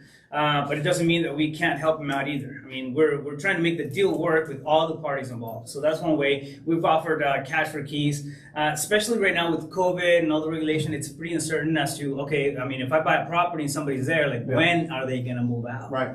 Are they even going to move out? Like, is that something we can fight for or not? Yep. So we do a cash for keys. Go ahead, How Mike. much do you offer cash for keys? Cash for keys. Here we go. So cash for keys. You're giving them money to move. You're basically saying, hey, listen, we'll help you out. A lot of times they need it. So I'll give you an example, Mike. We've got that property in Scottsdale. We've got it under contract. Beautiful house. The tenants just didn't want to pay. The COVID screwed up stuff. Whatever. Who knows? We don't know the whole story. But they need $3,000.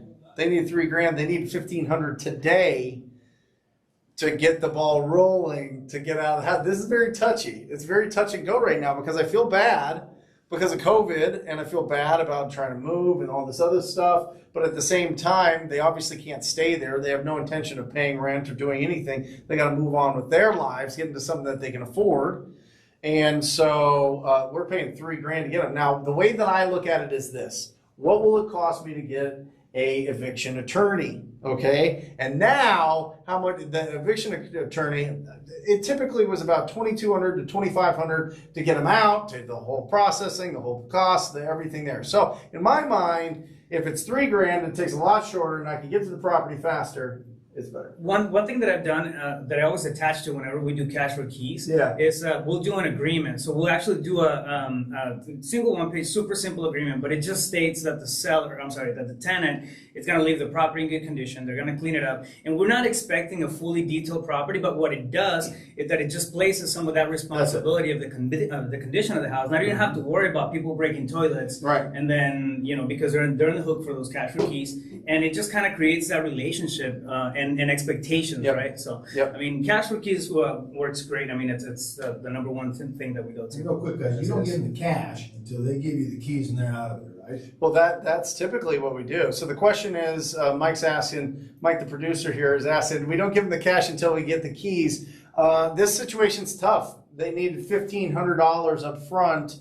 It's a risk. It's a total risk. They need $1,500 up front to put as their first and last month at the next place. Yeah. And then they need another $1,500 to get everything moved and everything. So I will give you an update on this if they just take it and just squat longer and I have to get an attorney anyway. It's a risk. I feel like my acquisition manager has a good dialogue with them. I'd like to err more on humanity being honest, but we'll see. We'll see. You never know. I mean, when you're in a tough situation, maybe you just need money and try to take advantage of the situation. Maybe not. We'll see. Yeah. So, good question. Everything is tricky right now with COVID, man. Anyways, I mean, just the landscape is completely different. Do you send out blind offers to sellers that say no? How can I make 100 offers a month?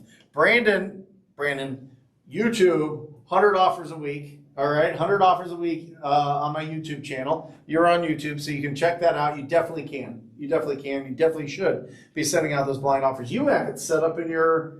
Yeah, I think you have it set it in ours. In my thingamajiggy. Yeah. So yeah, but it's totally more of a locking strategy. It's just like prospecting strategy. when you It's a send out, marketing piece. yeah, it's a marketing Yeah. piece. It's just a more elaborate letter, really. I mean, that's what you're doing. At the end of the day, we're looking for reactions. That's Yep. what that 100 offers is gonna do for you. So don't I mean, if they don't come back as offers and signed and ready to roll, I mean, they'll get discouraged. Yep. What you want is that response from the seller. You just want them to call you. Yeah. And be like, well, if you could come 15 grand more, we have a deal. Yeah. Yep. Yeah. Exactly. Awesome. Great question, Brandon. How do I create urgency when I make my offer so that I don't have to compete with other offers? Nice. Great question.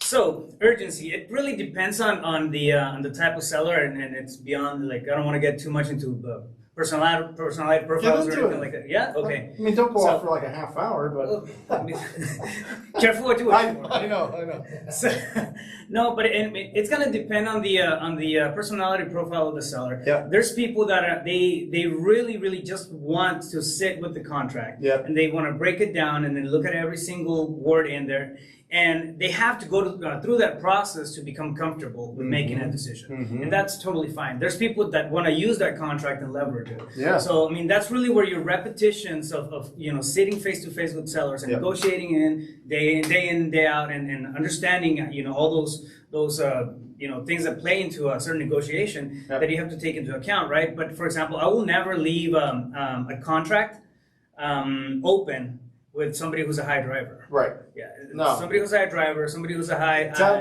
high- what are some indicators that somebody's a high driver personality? So- because we're getting into the personality profiles, which is fantastic. This book here, Radical, guys, yeah. will do a really great job of breaking that down. It's super dry. It's really not fun to read, but it's really incredible at understanding the different. I mean, I have this whole book highlighted. It's crazy. But versatile selling, boom, you see it. There you go. But anyway. So I guess one of the things, if somebody's pressing you or they're being aggressive, think about aggressiveness in the conversation. Yeah. If they're being aggressive in the conversation, try to get a number out of you, and then just kind of pitching their point. That's gonna be one personality, right? Somebody like that, I will never leave a contract behind because they don't want to sit there and analyze it. They want to probably use it as a token, sit on it, or just have that upper Leverage hand. it. Yeah. Leverage it. Yep. And from that kind of stuff, we just move on. So, however, when you do want to create urgency, somebody like that, I mean, I would tell them, you know what, this is what I have. I got to buy 3 other houses. Yep. We have, a certain amount of funds that we can, allocate over the next couple of weeks. So I have to look at 3 other properties. So, Yeah. I mean, this is something that we have, and don't be afraid to state your ground. I mean, you're not trying to convince anything Right. when we're negotiating a wholesale. I'm standing deal. close to you because Yeah. of my. In case everybody's wondering why I'm staying so close to everybody, I've got the microphone, so. Oh, okay. I thought you just liked me that much. Audio's coming out of that camera. Oh. When there's people in the room. Oh, okay, got it. So yeah, I mean, something like that, don't be afraid to pull it back and say, you know what, we can have an answer at 5 p.m. today, and then we're good to go. And Love it. Otherwise, just pull it. Well, and another thing is, number one, if we go back to where we started at the beginning of this thing, is find out their timeline. Find out their timeline, find out their timeline, find out their timeline. If their timeline's way long, you don't want to give them an offer to have it sit there and that they're leveraging it for the next 3 or 4 months. Yep. Don't give them the price. Just say, once we get closer, we'll get to that. I just want to make sure it's the right price at the right time when you're ready. So 1, get the timeline. Number 2, have some advanced agreements before you go on a presentation.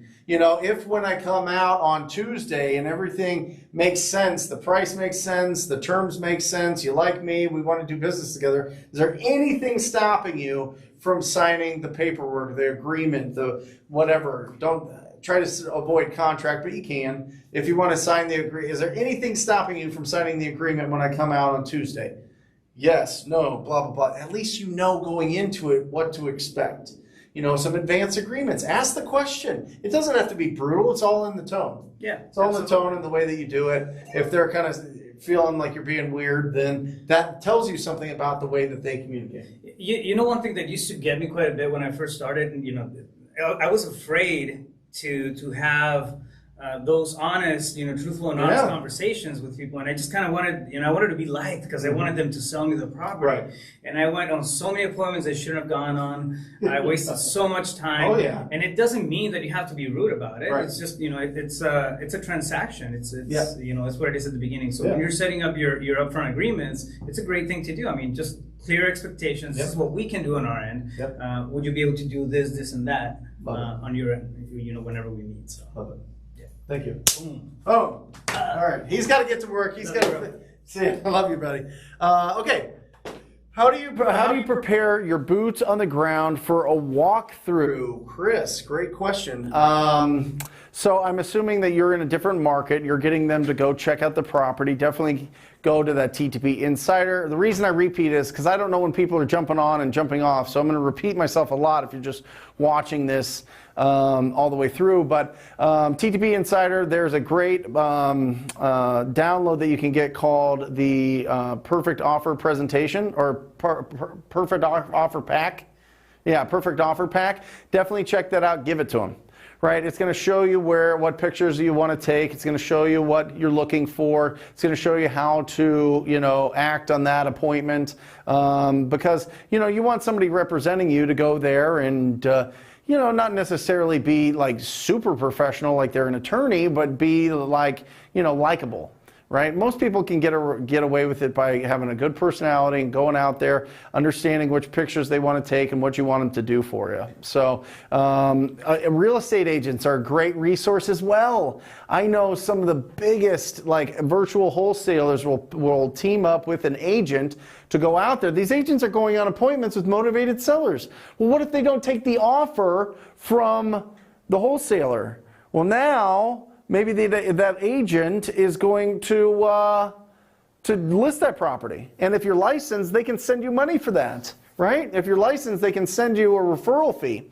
But if you're not licensed, then maybe they work something out with you. Maybe you do a flip there that they don't charge you to list it and sell it. You can work out all sorts of different things. So real estate agents are really, really strong to have as boots on the ground. Brian, boom, there you go. Love it. There we go. Great so far. Yeah, we just talked. I just talked to Brian. Yeah, so, and by the way, $1,000 off coaching. Guys, tell them about the sale. No, honestly, we love this. TTPBlackFriday.com, TTP Black Friday, $7 for the cold calling script course. It's absolutely phenomenal. It's going to break down exactly what to say and how to say it.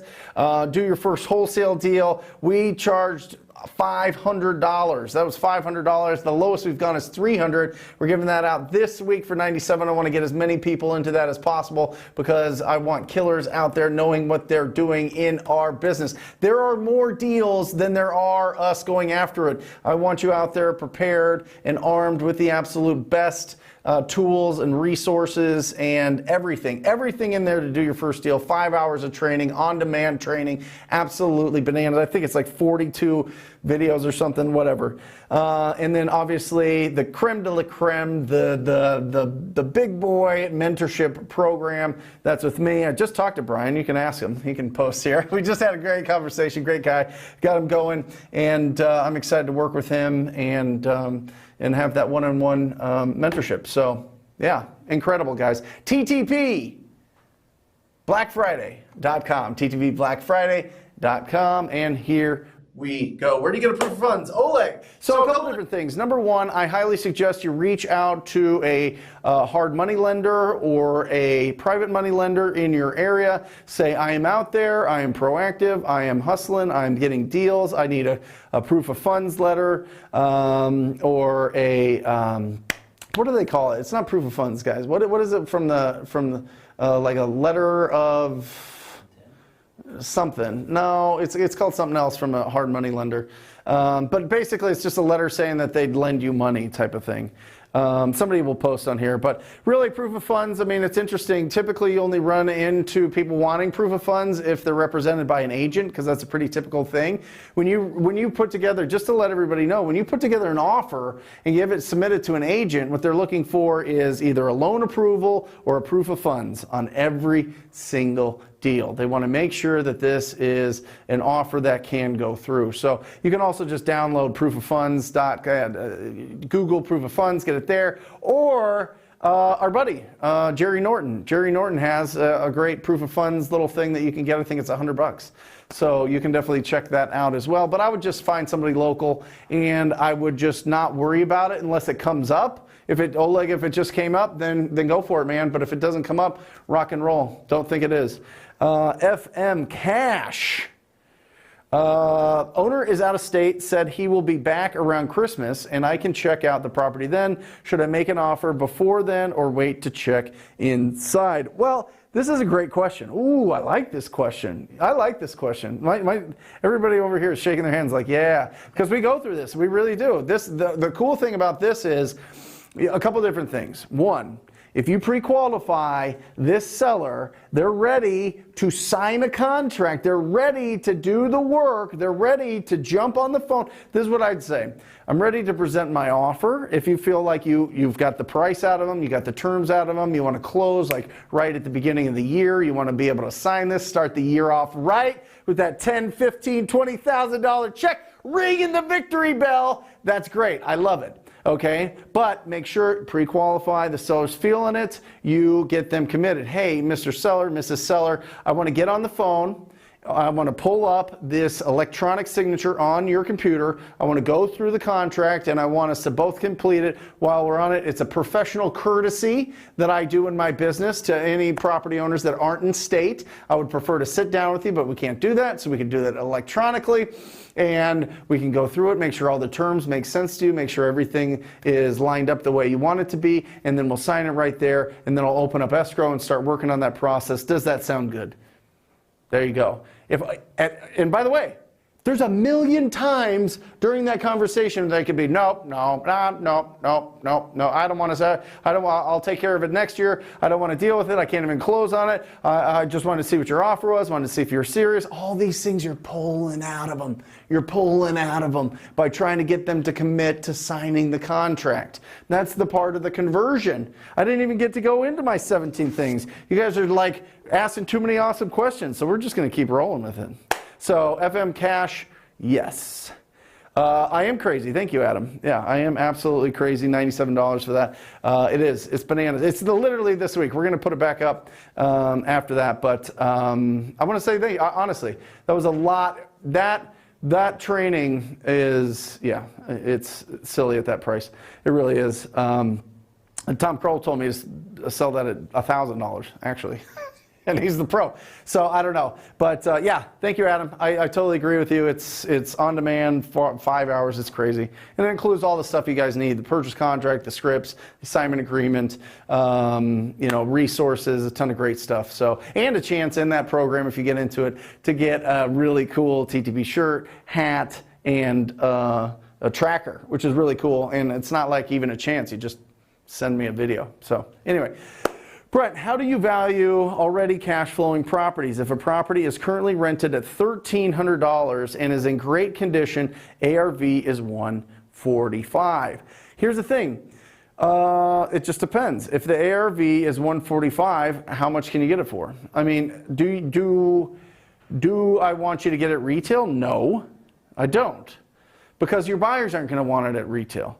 Or maybe they will if there's no other properties on the market. So a couple different things, Douglas. One, check to see what's on the market in that area, in that neighborhood first, within a half mile, and then within a mile. Just look at it through, I really suggest Redfin. Redfin's going to be your best bet there because you can really do some cool things with their search. So use Redfin instead of Zillow. Zillow kind of distracts you and makes you all crazy. Zillow's like the Caesar's Palace casino of like real estate websites. Like you go in there, there's no daylight, there's just smoke everywhere. It's all shiny and great and beautiful, but you're like, I don't know where anything is. They kind of keep you trapped in there. But Redfin's a lot smoother. So I would find out, one, if there's other properties on the market similar that you're trying to sell at that price, and two, why are they motivated? Is the seller motivated? Do they really want to sell at a discount, or are they just trying to not pay real estate agent fees? And how long is that lease? If the lease is $1,300, how long does that go for? That'll affect it. Are they good tenants? Are they paying? Are they not paying? You know, it's kind of a risk that you run if there's not a lot of paperwork lined up. It's a risk people are willing to pay if they're getting a discount. If they're not getting a discount, what's the point? They don't want to take that risk. All right. Justice. All right. If you could go back to when you were doing 1 to 2 deals a month with the knowledge you have now, what are the first couple steps you would take to scale to 7 figures? Really awesome. All right. We're getting, okay. He's smirking at me. Okay. Let's get into this then. So let's go here to answer this one because this is a great one. So 1 to 2 deals a month. You're no longer, you understand that you can make money from this. You understand that you can do this. Now you have to consider, okay, is it time to start hiring people to do some of the things that I'm not very good at? Is it time to start having somebody like Jackie take over the leads and the organization so that I'm just going on appointments or calling or selling the deals, right? There's a progression here. And what I would say is make sure that you keep at least 3 months of expenses in your account before you start bringing on other expenses, whether that be another marketing channel, which everybody gets excited about, or whether that's bringing on a new person to work for you or a VA or whatever it is. Make sure you have 3 months saved up, okay, in your business account. Now, listen, this is controversial because I want you to keep your money. I don't want all your money in your business account, okay? I want enough to where you can make those moves, but the first thing I would do is I would pay myself first all the time, Justice. I would put that into my personal account. You're gonna pay more in taxes. Yes, I am. I'm gonna pay more in taxes, but guess what? I'm gonna keep a whole lot more money for my family.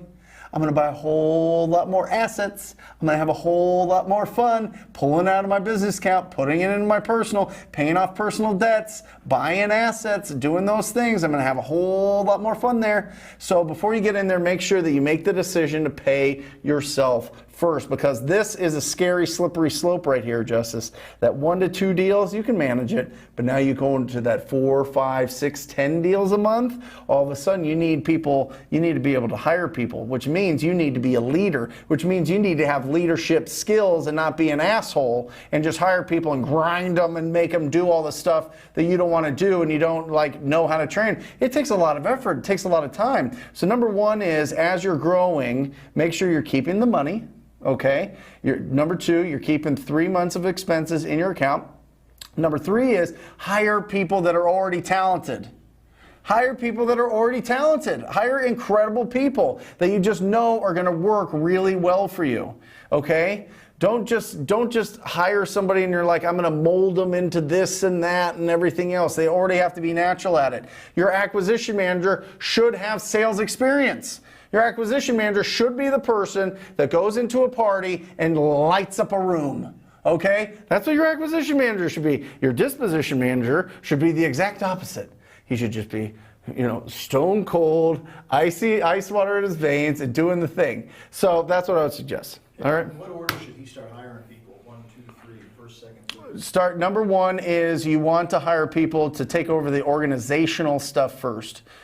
Just kind of making sure that the leads are organized, making sure that your lists are fresh, make sure that your marketing's going out or your prospecting's getting done. That's what you want. And then from there, you can start hiring the prospectors. From there, some lead manager and or acquisition managers, lead manager, that type of thing. But you can run a $2 million business with 4 people.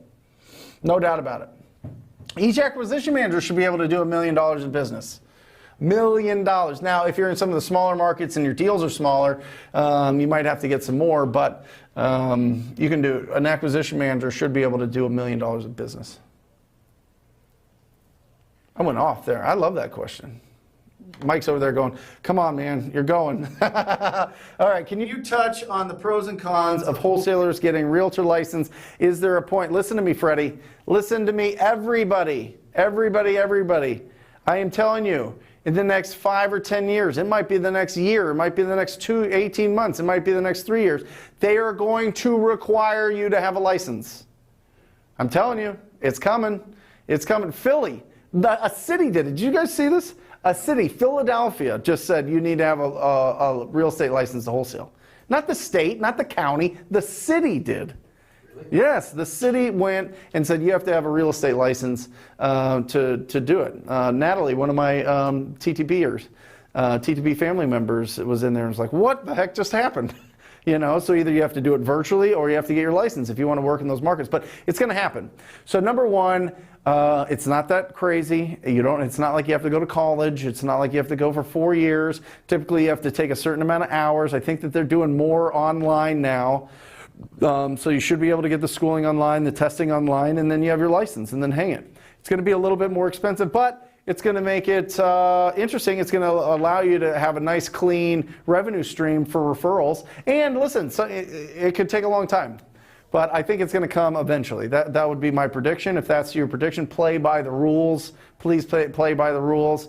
Nothing. You don't want to make a ton of money and then lose a ton of money after your family's all excited about you having a bunch of money and your lifestyle is different because you didn't do it right. So do it right. Okay? And you get access to the MLS, and you have it's an easier conversation to have with another real estate agent. Hey, this is Brent with Stunning Homes Realty. Hey, Miss whatever from Remax. How are you? We're the same. Hey, well, you say, I'm a buyer. I buy all the ugliest houses in town. I want to buy all the ugly houses you run across. Send them to me. I'm going to be your best buyer. You can build it. Obviously, I'm exaggerating, but you can build it. I think a con is it takes them off track too. It takes you off track. Yeah, the con is it's a distraction. The con is you're going to jump down the rabbit hole. You're going to want to get like 100% on your test or whatever, and you're not calling people and going on appointments and getting deals. So I would say, if you could take your time and do it so that it doesn't totally, disrupt you, do it. Or if it's the holidays and you got some time, rock and roll. How do you decide if a house is a good deal or to walk away? Betty's Products. Shout out to Betty's Products. This is the big question. Deal or no deal? That's the toughest thing. Deal or no deal. Now, typically, as long as you get a property under market value and you take into account the fix-up cost and there's still enough meat on the bone, it's going to be a good deal. But really, Betty, the number one way to do it is get a deal and put it out and let your buyers educate you. Let your buyers educate you. And if you need to tell the seller that, tell the seller that. I don't know. I don't know if this is a deal. I'm going to put it out to my network, and if they want, I'm going to let you know. If not, then we'll cancel it, but I'll do it in a certain amount of time. Fair enough? Fair enough. Okay. Well, that doesn't work, Brent. It does. It does work. You can just have conversations. People are decent. All right? So there's a lot of things to unpack there, Betty, but number one is go out and do it. Go out and do it. Do it every day. You're going to know.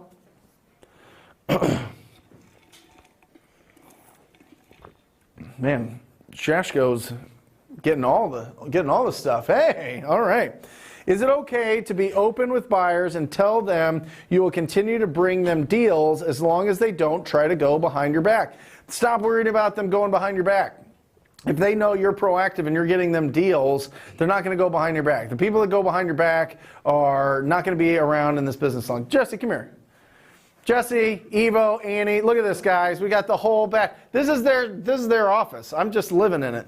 So Jesse, Annie, Evo, they own Batch. They own all the Batch services. They bring you guys all the best data and the skip tracing and the texting and the lead management and the list pulling and the app for driving for dollars and finding all the distressed property. They do it all, guys. So if you have any questions about any of the resources, please bring them up, Jesse. Any resources, whether it's skip tracing or text blasting or whatever. Maybe we just touch on organizing data, making sure that, well, no, because I told him not to organize data. No, I did. That's top level, that's once we get rolling with stuff, but we'll just answer the questions as they come, and it'll be a lot of fun. But we've been having a ball. We've had Jamil on here, we've had Pace on here, we have Raphael on here, we have Jackie and Jeremy on here. It's been a good day. Cool. Great. It's It's been a good day. You guys and Luke Roffold, which will be exciting. So, yeah. Do you have to bring, well, Jesse, you want to knock this one out? Do I have to bring up earnest money to the seller is a purchase agreement not valid without it? This is a great question. Mm-hmm. So I believe you don't have to, but I've been told that you want to have equitable interest, so at least $10 is something. But the more that earnest money that you bring, the better it is to show that you had equitable interest in the property. So $10 still isn't that much. I would do 100, 500, 1,000, whatever you can afford. Yep.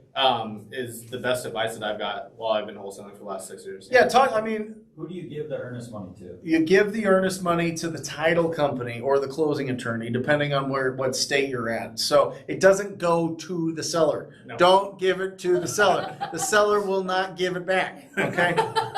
Right? I mean, they really will, right? So, And so I this don't is give happening. it cash to the seller? No, don't give cash to the seller. I've Listen, done that before. all that, no. And this is a really good question because we've been in real estate a long time. We kind of forget, like when we first started, what is title? What is the escrow? So all the money in the transaction, typically, unless you're paying like cash for keys for tenants and stuff, is going to go through the title company or closing attorney. That's their job. Their job is the middleman. They go, they take the money, and they make sure that it goes to the right parties and everybody gets paid off. Okay, so they make sure that when title transfers, there's no clouds, there's no liens, there's nothing on the title that would prevent it from being sold again. So, yeah, good question. All right. Uh-oh. Go ahead, Eva. Does batch also pull LLCs for skip tracing? I think that question probably means like if we do skip tracing for LLCs. Yes. Yes. Yes, I just announced it. I said this is like exciting. Yeah, because multifamily, I was talking about lists, retired multifamily. We can now pull the LCs, the trust, all that. Oh, it's Do you so want to great. elaborate on that a little bit further on how far we've taken it? Sure. So there's obviously, we have our own like database of how we manage everything, but Yep. we do have to have a mailing address, and you are most likely going to get a result if you have a mailing address and a property Awesome. address. Awesome. So Yep. yeah, it works. That's incredible, guys. That took a lot. Took a lot of work to get that. I mean, that. He's underselling it. It took Yeah, I months know. and months and months of work. I guess I have to be the hype man for this, but it's been incredible. And you only pay for what comes back, so you could upload a big list, and you're going to be good to go. And you're going to didn't you do some type of algorithm to where it's like going through the corporation commissions, or how we're able to cross check and cross reference? Yeah, quite a few things. we do have some. Yeah, we do have some of those things, and also, like I said, you're going to get a very. It depends. Really, it depends on the list, but you are going to get a very high percentage of accuracy. Yeah. Awesome. Annie. Is earnest money always negotiable? Absolutely. Like Jesse said, whether it's $10 or $1,000, it just kind of gives you more negotiation power. Mm-hmm. So that's about it. Awesome. What else? Oh. So I actually started working on the designs 2 days ago. Okay. That's the question. So Mike, 2 days ago he started. Mike, yeah, hey Mike. So Good hey to see you, guys, buddy. any idea when the dialer will have a mobile app? It's something we're working on. As I said, we can't build Rome in a day. It's on the list. It's something we want to do Yep. to bring the value to you guys on Yep. the dialer side as well. Awesome. How increasing competition affect wholesaling? What are you guys seeing? I mean, you guys work with a lot of the wholesalers. I mean, are you seeing people get less, do less, get more? I mean, the same? Go for it. I would probably say it's the same. Yeah. The only thing that I'm actually seeing is, and I think we've always known this, it's always about the timing. Mm-hmm. So if you hit the seller at the right time, Yes. it doesn't really matter how much competition. Then if you have the negotiation power, if you know how to negotiate Mm-hmm. directly with the seller, it shouldn't affect at all. I'm even seeing like larger spreads Yeah. too. Jesse, can you move to this camera real quick? Because I want to say this to this camera. Listen, in 2012, this is something that I think that this question comes from, is you always are worried that you found something too late. Yep. In 2012, all I was worried about is I found wholesaling too late. Oh my gosh, I should have been doing this since 2004. I found it too late. There's too many people. Yeah. Now everywhere I look is a wholesaler. Oh my gosh, you're going all over the place. It's been like this forever. Listen, there's been two constants since 2012. Two in my life, in my business professional life, that come with the big questions. One, the market's gonna die. the market's going to go down. It's going to be forever. It's going to be like 2008 again, and it's going to explode, and everything's going to be bad. We've had it too good for too long. 2012 till now, they've been saying that. Okay, and also there's too many wholesalers. People know too much about it. It's all bullshit. It's all bullshit. Don't listen to it. Listen, if you're going out there and you find somebody that has to sell property, timing, like you said, you're going to get an opportunity. You're going to get a crack at it. You're going to get a shot. So if we think about all these negative things, if we think about everything's getting done, I mean, then that's what we're going to focus on. But if we think about that there's abundance out there and there's more ugly properties than there are real estate investors going after it, then we're going to win. So focus on that. Well, I want to actually elaborate on that. Please do. To where you're talking about that, and I've actually seen a lot of my friends and a lot of new people having more success because of the system and tools, because of there's a lot of providers that are spending lots of money to make it much easier. Like when we got started, we were using paper, Excel. I was hand dialing. I mean, there's so many more different tools to where you have more opportunities to touch more people. Yep. I actually think it's a better time to get in than it was 5, 6, 7 years ago. The best time to get in is now. Yep. I agree. Evo. Is Batch Dialer available yet? Is Batch Leads, Driven, and Dialer all in one platform? I mean, they're all different platforms. Okay. Dialer is available. If you go to batchdialer.com, you'll be able to sign up. Batch Leads is an all-in-one platform. It's a lead generation platform. Yep. Batch Driven is more so for somebody just getting started. It's a Drawing for Dollars app. You can pull lists. Virtually Drive for Dollars. Virtually Drive for Dollars, door knocking app. You can do all of that.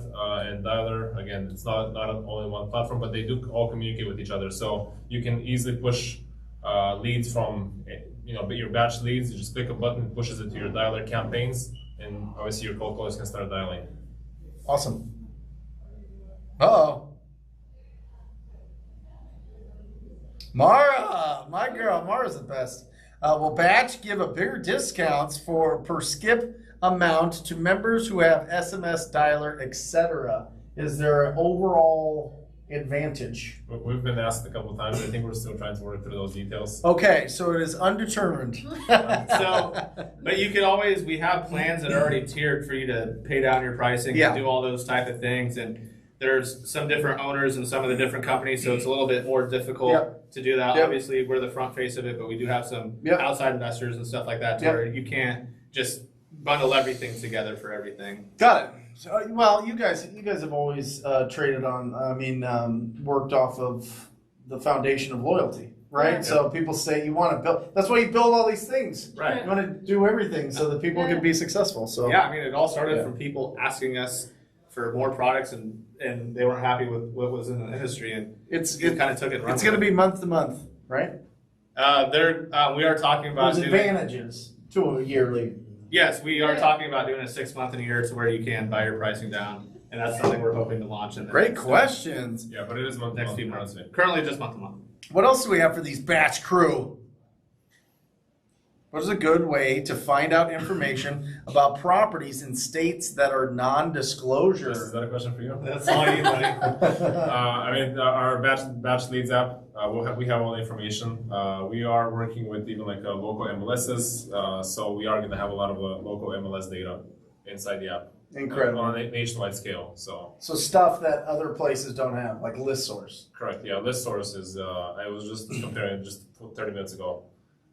Just a quick filter of properties that are free and clear. I mean, their results are just really just some simple filters that are really bad. Yep. Awesome. One more, and I'll let you guys get back. I'm getting the batch dialer and driven today. Awesome. You guys are awesome. That's a great way to. That is a great way. Thank you so much. We appreciate all the love. You're the best. Brent. You're the best. Thank you You're so the much. best. You're the best. You're the best. All right, get out of here. Get out of here. Get out of here. All right. What's next, guys? TTPBlackFriday.com. TTPBlackFriday.com. Look at this. It's bananas. $7 for learning the whole cold calling script. The most powerful cold calling script on planet Earth. It's not even close. It's not even close. more people have been successful with it than anybody, and I break it down not only what to do, but how to use it and be effective. Second one is your how to do your first wholesale deal this week only. Instead of $500, it is $97. This is a no-brainer. This should be put into your portfolio of training for sure. And then the last one, $1,000, never done before, $1,000 off the TTP coaching and mentoring. And check that out. You can apply to book a call. You'll talk to my right-hand guys and get the whole scoop on what you get with that. It's incredible. I'd love to work with you personally. So TTPBlackFriday.com. We are cruising. We've been going for 2 hours. We're having a lot of fun. We've got some really incredible questions going on. You know, it's crazy. I had planned this whole thing. I got the 17 things, breaking down exactly what you need to do to get a wholesale deal done. And we've been just answering questions, which I love. So it's kept it fresh and it's kept it interesting. And we've got another round. Oh boy, another round of guests here. Now, listen. Here is somebody that I've interviewed now. We're going to put out this week, Daniel, next week maybe, the interview with Luke and Jake here. Next week, okay. Well, anyway, he's been on the Wholesaling Inc. podcast 3 times. Between the two of these guys, and between one making a lot of the calls and the other one making sure he doesn't get too crazy and keep organized and do bigger deals and better deals and development deals and all sorts of things, Luke Rottvold has done over 3 million with a million from cold calling himself. Not hiring 20 people, not hiring 50 people overseas or down south or whatever else. Himself, $3 million. Want to welcome you, the world's greatest cold caller for wholesale deals that has ever been created. He's been handcrafted by God. It is Luke Rottvold. Come on in here. And his beautiful, wonderful genius of a business partner, Jake Landis here. Here we are. How are you guys? Welcome. Walking into that's not easy. Wow. So here's the thing, guys. You probably, you know, one of the last interview that I did, you guys got a breakdown. Luke plays Madden Live. Oh yeah. Madden Live. Oh yeah. While he makes his calls. Playing this morning. Did you call him this morning? Absolutely. Booked an appointment this morning. Yeah. What? We got it on video. Of course. We got it on video. We'll send you the video. It's a good one. Okay. Okay. What kind of deal? So Jake looks at these deals. Yeah. The way these guys work is Luke finds them. Jake figures out what to do with them. Yep. What is this going to be? So it should be, we'll see. So the appointment's going to be on Saturday, so 2 days after Thanksgiving. Okay. We'll go on it. I'll send you all the details, let you know how it's looking. Okay. But, you know, we just broke down, he threw out his number, you know, and I came back with our number, broke everything down for him. Yep. And then, we'll just, I mean, you know, depending on how it goes, if we end up locking it up, when we lock it up, it's just going to be deciding whether we want to wholesale it, wholetail it, or probably flip it. Awesome. In this particular pocket, probably a wholetail. Yeah. Yes. Okay. Could be ideal. Really? Yeah, newer construction, you know, most likely won't need a ton of work. Yep. Solid neighborhood. Awesome. Yeah, Very great solid neighborhood. And guys, if you guys want to see these guys in action, Alejandra, come here, Alejandra, come here. Come here. Come on. She's looking great. Alejandra does the video for me and for Luke and Jake here. There she is. She shoots on their YouTube channel, The Viking Boys. The Viking Boys. Yes, the Viking sir. Boys? Yep. The Viking Boys. Definitely check that out on YouTube. Really cool stuff. You can see them really doing some really interesting stuff just outside of wholesale, and the fix and flips and development and everything that they got going on. Yeah. So, Raymond, Right. how long should you wait to redial a list? I want cold calling questions, okay? For real. I want some real nitty gritty, like throw something at them, all right? Let's do it. Yeah. So I mean, if you've called through one time, depending on how many numbers are in that list, but I mean, we do about 1,500 probably per list, 1,500 to 2,000. So I mean, it usually, you know, it'll take you a couple weeks to get through that usually. So, or maybe depending on how much you call, you know, a week to a couple weeks. I mean, I would call it immediately right after. Okay. There you go, Raymond. 4 to 5 hours straight. Still, no one wants to sell their house. Starting to lose faith from Ruben. Give Ruben some how long did it take you, Ruben? Oh, come on! I did not get my first deal for 5 months, and then once you get that first deal, the floodgates open. Yep. I'm telling you, it takes some confidence and it takes some time to kind of really get it going. But what year did you start? 4 to 5 months isn't going to be enough. 14. Yeah. 2014. That was even when cold calling was. There was no cold calling. There was no cold calling. Yeah. Yeah, it took him 5 months. It took me 5 months. 3 million later. Yeah, exactly. Ruben, you've got this. Keep it going. Keep consistent. Stick with it. The interesting now, and this is good. This is a good question because there's a way to break this down, Ruben. If you look at how are your contacts, are you making sure that your contact rate is strong, which means you've got fresh lists and you've got solid data. If you've got the solid data and you're talking to the right people, then it's how are you doing on your calls? Are you sticking to the script or are you going off base? Are you telling them that you're an investor? Are you using somebody else's script? Or are you just going and kind of like, hey, do you want an offer? Hey, do you want an offer? Hey, do you want an offer? Stick to the script. The first 5 seconds gives you the next 30 seconds. It opens up the next 30 seconds. And that's when you get the opportunity to open up the conversation and see if they would actually consider an offer on their property. So there's a couple different things to take a look at there. Now, if you're getting leads, well, it sounds like you're not getting leads. So I think that it's going to be probably on what you're saying and what list you're calling. I would highly suggest that you do a driving for dollars. I would highly suggest you do a vacant land list. And I would highly suggest you do a tired landlord multifamily list to kick that up and start building that confidence, start building those wins. For sure. Yeah. And again, I mean, this is just to kind of, give you an idea of how slow of a play it usually comes. But so when when we first got started again, the very first year that we were actually like really up and running, we did like 90,000. And then, I mean, the second year was like 350, third year was like 7, and then it was million. So I mean, it's a slow play. I mean, it's not a company, or it's not a company. It's not an industry that you can usually just jump into and just, in 4 to 5 months expect to be making hundreds of thousands. Yeah. Yeah, identical. Do you leave voicemails? We don't. Why? Well, because usually, I mean, people are going to get pissed off when leaving voicemails, and we don't ever give them the company information. Right. No matter what. Yeah. Unless it's a super, super solid call where it's like, okay, hey, what's your company name? I want to do a little bit of, research on you after a good call though. I mean, if they're like, how'd you get my number? What's your company name? You're like, no, I'm not going to give it to you. Say, I don't have a company. It's just a partner and myself. Yeah. So we're against it. Yeah. Got it. I mean, you could, like, RVM is great, but, Ooh, Luke. Follow-up. I love this. Follow-up script. I'm just checking in with them. Just being a friend, being there when they need you. Like, what do you say? So, hey, just checking in with you. Wanted to see if you kind of thought much more about last time we spoke.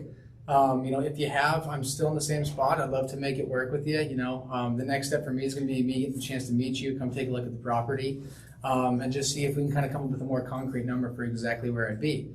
That's kind of what my follow-up script looks like, and I just take it from there. But again, you just want these people to realize that you are that person that they want to work with because they enjoy you. They enjoy when you call. They enjoy your presence. We've done phone calls now. We've done some videos now where, we'll actually record the follow-up calls. And they're like, Luke, what's going on, brother? I haven't talked to you in a month now. Ready for you to, I'm waiting for you, so that's just, you just got to stay in front of them and be the person that they think of when they're ready. Yeah, Ramon, don't overthink it. Remember, 85% of it is just doing it. Right? 80 to 85% of follow-up is voicemails and texts anyway. Yeah. Catching them live is maybe like 1 out of 5 calls. So you just want to make sure that you're there, you're making contact, you're touching, you're just planting, right? And they'll say, hey, exactly. We leave voicemails on follow-ups. So on follow-ups, we'll say, hey, it's Luke, I'm just following in, checking in with you. Yep. And then, then they'll come back to you and say, hey, I got your voicemail. I really appreciate that you're still calling me. I am still interested, just not quite yet. So just keep up with me. Did you see the Chicago Bulls jacket there? Oh, yeah, come on. That's Steve Kerr's warm-up jacket. It is not. 98 championship. $5,000. No, it's not. It's not. It's just a jacket. All right, Brent, I have a very motivated seller, but he's skeptical of me and wants to do background research about my company before he signs a contract, even though I have never done a deal. What should I do? Sean, be honest with him. I'm just starting this. I'm starting to build this business. Listen, a lot of times, this goes back to, we had this conversation a little bit before, talking about if they go through all these things, they're looking for somebody that has a bigger company. Let them find them. Yeah. It's okay. Find another deal. Find another opportunity. Right. Just be honest. Yeah. Just tell them, I'm a one-man show. I'm just starting out. I know that I can make this really smooth for you, and I'm willing to give it a shot, and I'd love to give you an offer. But if you're looking for are you looking for a bigger company to handle this purchase? Right. And just ask them. Sometimes they just want to know that you're serious about it. Are you looking for a bigger company to sell your property to? And another because that's not me. And another thing real quick would be also, this is why it's really important to start, getting those really good relationships with title companies and stuff like that. Because what we do when we have people ask this is we'll send them to our title rep. Yep. And we'll say, you can go ahead and give them a call, she'll be able to let you know that we are legit and that we actually do close on our deals and everything. And so once you're able to kind of build a little bit of a name for yourself, we use them all the time. Like it's kind of crazy how much we use them. So we'll just say, hey, give this person a call. They call them. They're like, yeah, she said you guys close on all of your deals all the time. She said you guys are a great company. Yep. That's usually all they need. And even a website goes a long ways. Like if you don't have a website, I would suggest getting one. There's so many different for sure platforms, but that way it's just like a little. How long was it before you had a website? It was probably. We jumped up pretty quick. Yeah, well, a year. Maybe we bought the domain. I don't know. Probably a year and a half, probably. That'd be my guess. Year and a half. We use the title company immediately, though. Yeah. Yes. Use them as Viking Boys on YouTube. There you go. Do you call back those that missed your call and they call you back? Sergio. You know what I'm talking about? Oh, yeah. So, because obviously you don't have their number saved in your phone, and so when you're on the dialer, you're dialing. They call back from the dialer. No, never, Sergio. It's a complete waste of time. No. If you want to talk about just taking a punch to the face all over and over and over again, it is trying to call back the people that you missed the call from. No, have it sent straight to a voicemail, and then if you want to respond based on the voicemail, like recordings or whatever, do that. Yeah, for sure. How do you build credibility correctly, Cam? Being just legit. How do you build credibility, Jake? How do you build credibility correctly? You know what I mean? Being genuine. Yeah. Yes, genuine, like Brent was saying earlier, just tell the truth. Like, you don't have to know everything. Not everyone's going to expect you to. Mm-hmm. One thing that Luke, I feel like, has just excelled at, same with Julie, is they fly under the radar. Mm-hmm. You're not pushy, you're not aggressive. And in my opinion, that's how you build those relationships. Yep, and make people want to work with you, which leads to the credibility and. Mm-hmm. So, if you want to build credibility quickly, then do what you say you're going to do. Yeah, exactly. For real. Like so many people are used to people not showing up on time. So many people are used to people not calling them back. Sure. So many people are so used to be the professional, be in front of them, talk to them, communicate with them effectively. So. Ask good questions. That's how you build credibility. Ask really good questions and find out about them. Listen, they want the credibility, but more, they want you to know that that they're important. That's all they really want to know. Yeah, for sure. They want to know that they matter. And they matter by you asking great questions and being interested in them. That's the whole thing. If you want to be an interesting person, be interested in people, right? That's the whole thing. So, for sure. Yeah, we'll give you one more and then you guys can. Yeah, okay. Yeah, whatever. What things would you recommend if you have a consistently low contact rate? Quantify that. I would take a look at the list. Yep. To see if your data is good. Yep. Take a look at whoever you're skip tracing with to make sure your numbers are good. Yep. Another thing, now that cold calling is getting more and more and more, carriers are starting to mark your number as spam likely or scam likely, whatever each one says. Yep. So I would, test it out every single week. Or they put it straight to voicemail. Yeah. Exactly. I've had 3 calls today. It doesn't even ring. Exactly. So you have to change up your caller ID. Yep. So you have to change up your caller ID. We use CallRail to do that. I don't know who you guys use. Is it CallRail? We use CallRail on smartphone. Yeah, smartphone or smartphone? Smart. SMRT. There you go. Right. So yeah. Ooh, Tyler. Ooh. They're getting you good. So contacts is the wrong answer. We talked about this last week. Yep. So don't shoot for contacts, shoot for calling time. When you shoot for contacts, sometimes if you're at the beginning of a list, you might make 25, 30 contacts in an hour. So if you're shooting for, let's say you want to hit 50, right? Always go time. So if you go 50, then that might take you an hour and a half, and then you called for an hour and a half and you're done. Where if you say instead of an hour and a half, I'm going to call for 3 to 4 hours every day. Mm-hmm. Your contacts are going to be that much higher. So I mean, we talk about it in a podcast that we just did, and I was just explaining about how when I transferred from going from contacts per session to calling time, I was getting that many more deals because I was speaking to that many more people. I was talking to that many more people. So that's huge for me, is make sure that you are going by time, not by contacts. Love it. How do you determine the time to set a follow-up call? For example, if they say to call in 3 months, would you call in 1 month, Raymond? Yeah, we do around, we usually cut it in about half. Cut it in half. Yeah. I don't like going past a month, to be honest. I don't care if they say they're not selling for a year. It takes 45 seconds to call them and just leave a voicemail or send them a text once a month. I mean, it really doesn't, you're not going to lose deals from excess follow-up. Yeah. You're going to lose deals from not following up enough. And the reason for that is because, when we first got started, I remember there's a couple times where, they might have said, call me in 3 months, and you called them in 3 months, and they're like, oh, I just signed a contract last week or last night. And you're like, what? You said call me in 3 months. And so it's like, it's the worst feeling ever. So you cut it in half and you take your chances away of that happening. Yep. Awesome. What would you recommend as a daily task or a noob?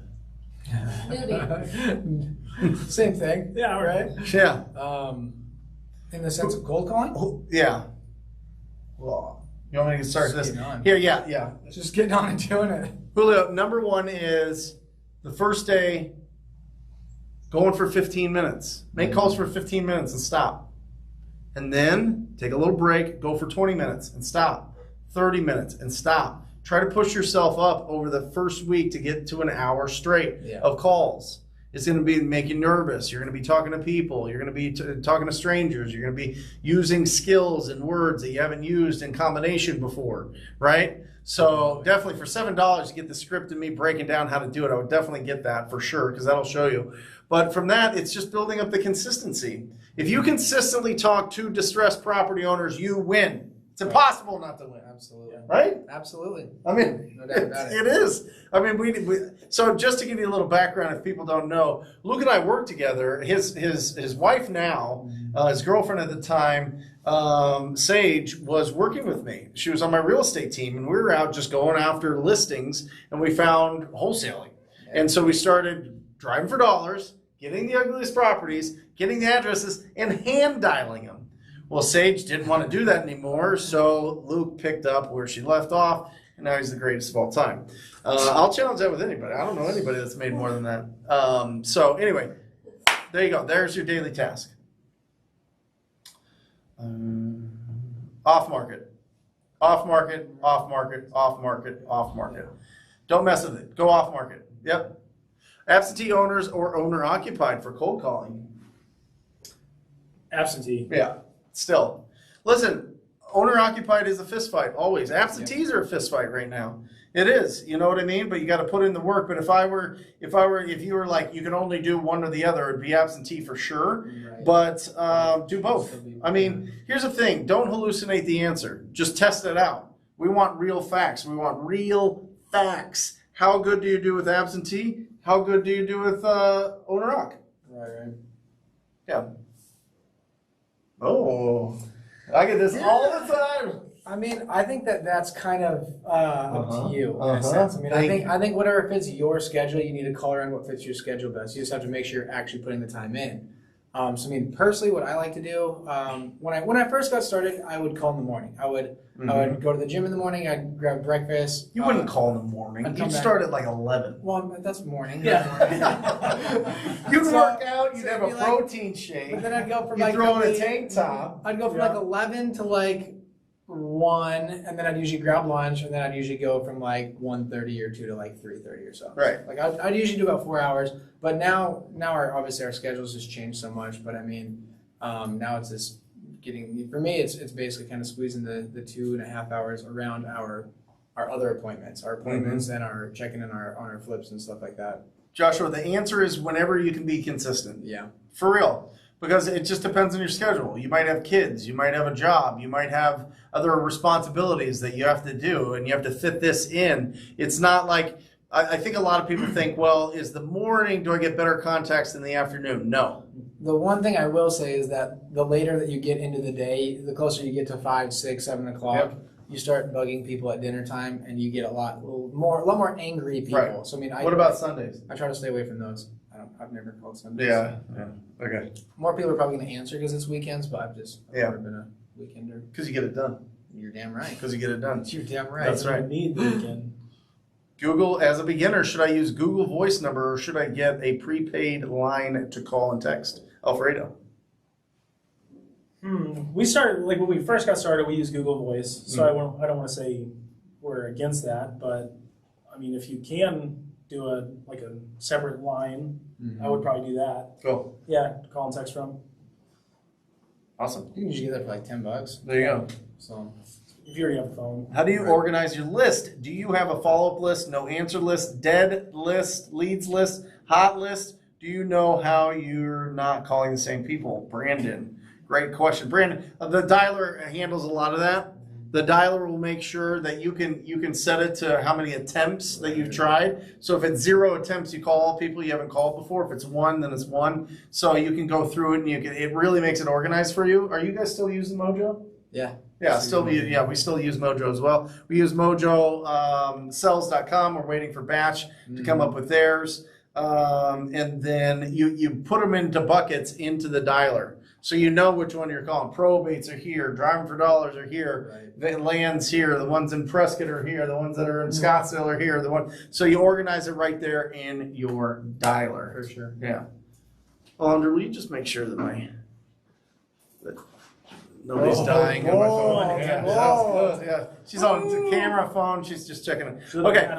If a seller says their house is in fair condition, do you push for a wholesale or look into doing seller financing instead? Sergio, that's great. Typically what happens is, remember, in every single deal, it comes down to 3 things: price, terms, and you. Okay? So if they want more price, then you're going to have to mess around with the terms. Listen, I'll give anybody, literally anybody, $1 million for their house, as long as I can do it over the next 1,000 years. Yeah, exactly. If I can pay $17 a month for the next 1,000 years, I'll give you $1 million, or whatever it is. Absolutely. However that works out. For sure. You know what I mean? Price and terms. Yeah. So it really just depends on what they're looking for, Sergio. If it's a nice house, but they want a discounted price, I wouldn't start talking to them about terms. Right. I'd start going price. If they want a price and you can't do it from a wholesale standpoint or whatever, then go terms, and you're off and running.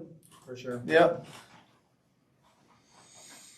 With local, Brent, how do you build a team in your local area with local wholesalers and make it beneficial to everybody when they know they can make more money by themselves? From Patrick Brown. You actually make more money together.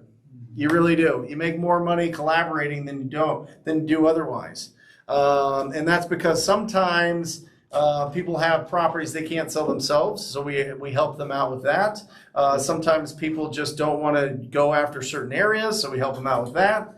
And I think you just squat up, man. It's just squatting up. What do you think? Sure. I'd agree with that, for sure. Yeah. How many cold callers do you think would exhaust your typical primary market? SME 5991, I have 3 callers, a total of 100 hours, 2 full-time, 1 part-time. I don't know. I don't even know if that's a thing. I guess it just depends on how many homes. We have 1.5 million homes here. Yeah, exactly. So, and we have them all skip traced. So, We switch markets too. I mean, yeah, that's you're in Kentucky. Something you can look into. You're in switching other markets. areas. So Yeah, we you've been testing it out. Kentucky, we do Northern Arizona, we do the Phoenix area as well. So we were doing Salt Lake for a while too. So there you go. Devlin, I don't. Not in the states that we do business in. I don't know any of them that have to be notarized. Obviously, the closing, the deed. And the deed needs to be signed when you close, once you go all the way to the, deed is what transfers the title of a property. If Luke owns a property, wants to sell it to me, I give him money, he signs the deed, and I get the deed. Right. Now I own the property. So that happens, the title company handles all of that stuff. So typically you just need a signature and an electronic signature. Yep, good question. We do it weekly right now, Greg. We do it weekly in Phoenix. Some people do it monthly. It just depends. A lot of the phone carriers are just snagging certain numbers if it's already been chewed up. So make sure that you Google the number you're about to use as your caller ID, first of all, and make sure it hasn't been chewed up. And then second of all, switch it up once you feel like a drop in your contact. exactly, yeah. Yep. Oh, there you go. You ever get that? Yeah, so one thing that obviously you always have to stay away from is ever using the word flip. So just this is smart. Make sure you never use the word flip in your script, right? Because the second that you say that word, it just turns people off. And that's from learning over 6 years of experience. That when I first got started, every time I'd say flip, I was like, man, I just seem to lose the person after I say sometimes we flip a property. So never say that ever. So when they say, are you looking to buy my house for a great deal? Say, no, we're competitive. So something that I literally just used on the one that we set an appointment for literally today was I like to say that, we do a little bit of everything. We flip some properties, we just said it.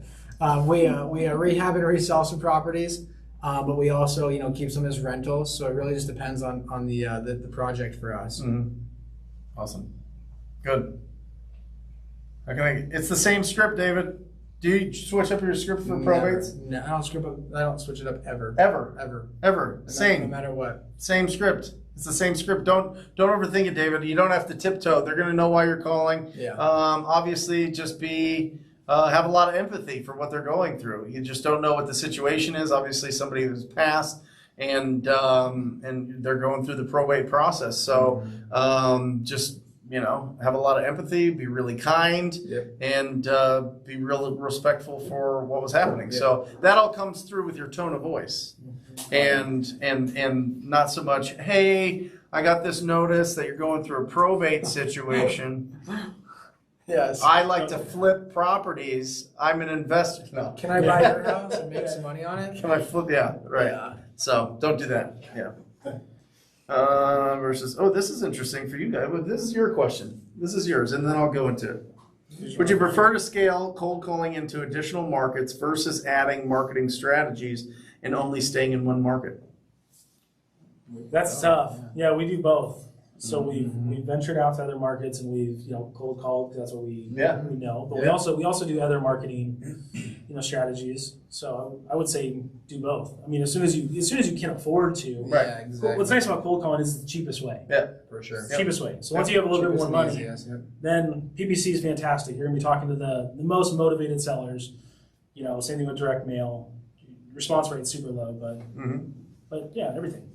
Yeah, you got to go deep before you go wide with these things. You know what I mean? Make sure you got your whole calling set up. It's running smoothly. It's giving you deals. It's giving you leads. It's giving you profits. Then start considering those. For sure. Yep. All right. Get out of here, you two. Thank you. Hey. You're the best.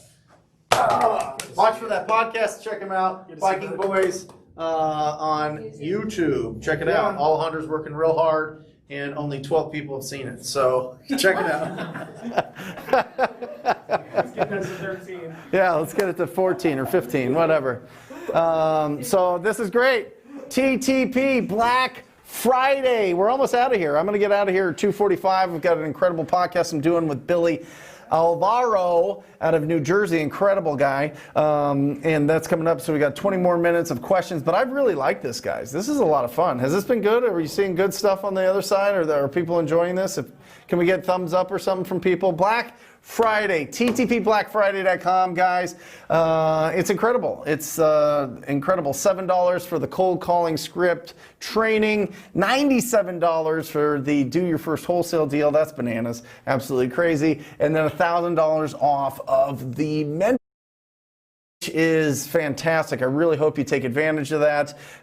This is the time of year we say thank you. Thank you for all the support. 2020 has been absolutely bananas, but I'm telling you, I've never in the last 3 years gotten more DMs of people showing me checks, more people reaching out saying that they've quit their job, they're doing wholesaling full time now. It's just been incredible. I've had over 100 podcasts with students breaking down their deals and really showing what they did and how they were successful. It's just been an incredible year.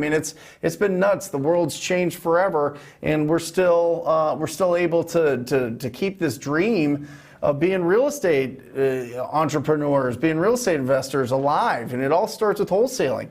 Once you learn how to source your own deals, you win. You win. If you source your own deals, you can flip them, you can hold them, you can wholesale them, you can wholesale, you can do all sorts of different things. And it's absolutely incredible. It's the best business ever. So I want to encourage you and I want to give you the tools that you need to be successful. Obviously, we've got a lot of things on TTP Insider and the YouTube, but TTP Black Friday, if it's ever been a problem financially or the timing hasn't been right, but it is now, don't hesitate. Get it today. Get it in there. Make the investment. It makes you to take it serious because you want to get a return on your investment. TTP Insider. Just signed up for TTP. There we go. Did you really? That's incredible. Is that on my text? Did I get a text with his info? Awesome. Well, I'll be calling you soon. Let me call you after the podcast between 4 and 5. I'll get you. Absolutely. Andre, Joseph, there we go. Look at that. There's some flowing hair from Joseph. That's crazy. Henry, good, man. Yes, absolutely. This is Thomas. This will be on the channel forever. The deal will not. TTP Black Friday link will go dead at some point. What is it? Ends Thursday the 3rd. So this goes all the way through the 3rd of next week? Okay, good. So we got the whole Cyber Monday and the whole thing. But check it out today. It's going to be good. Betsy Products, a lot of bananas. I like that. That's good.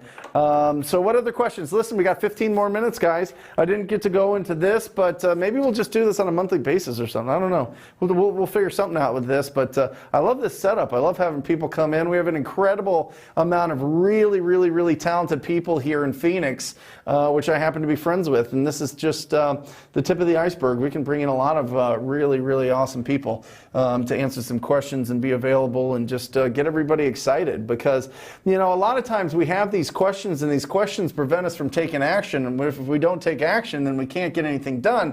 So I want to get all these questions out of the way so that you don't have like a cloudy head. You've got a focused head and you can just go off and run. That's why, obviously we put these discounts at ttpblackfriday.com. So definitely check those out to clear everything out. Freddie H with the quadruple bananas. I love it.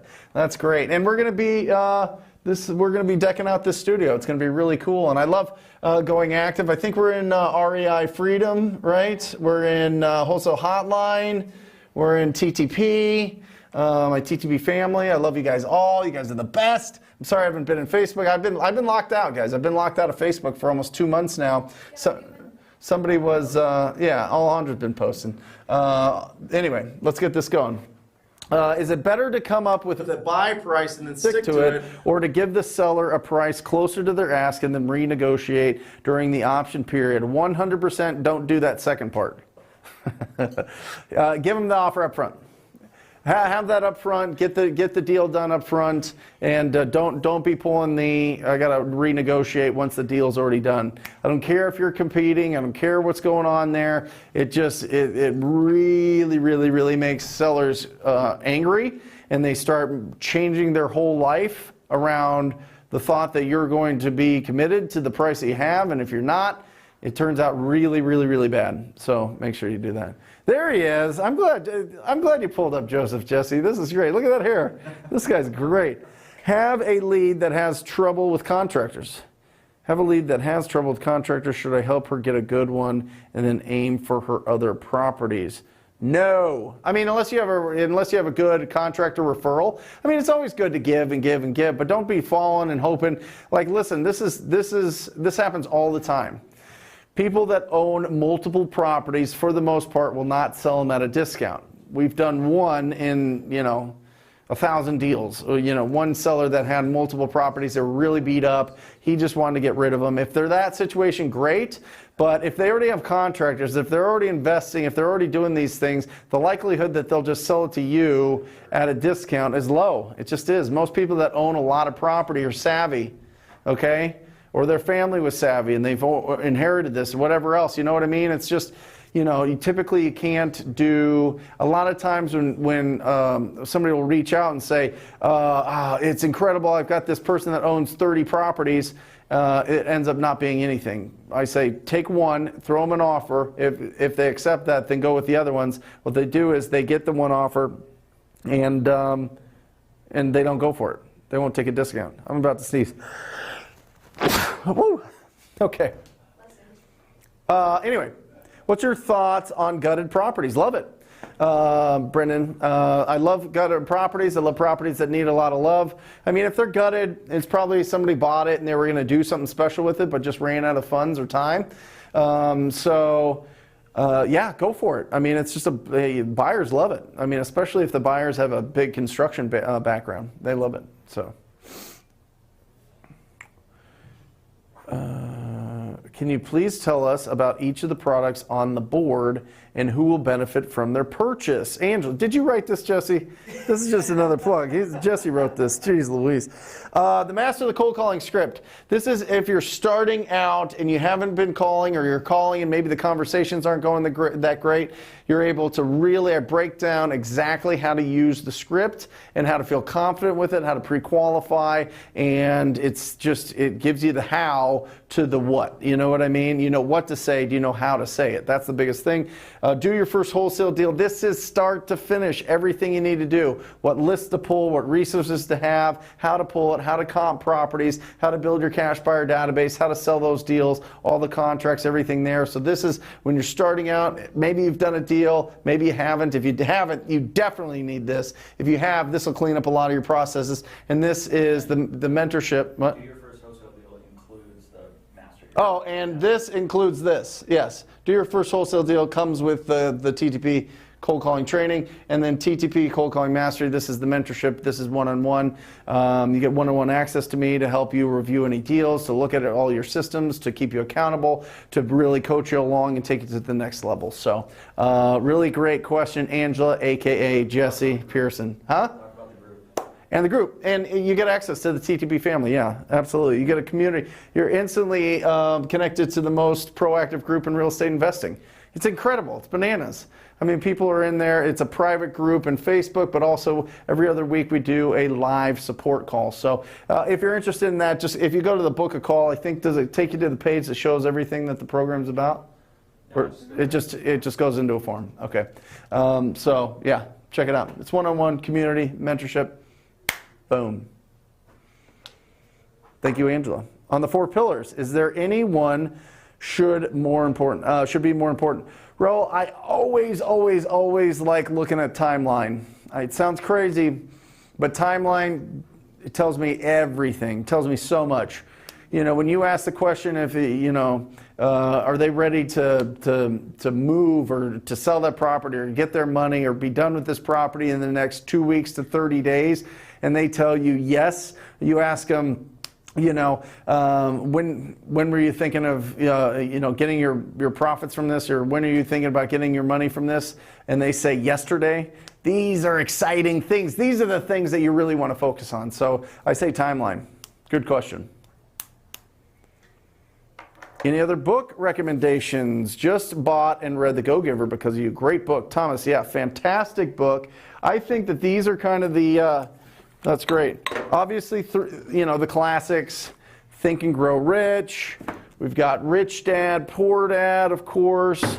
We've got The Go-Giver, guys. If you don't have this, this is a must-have. I read this every single week for a year, over 50 times in 1 year. My business, tripled? Yeah, tripled. I was 250,000 the year before, 740 and some change the year after reading that every single. And this one is actually very good.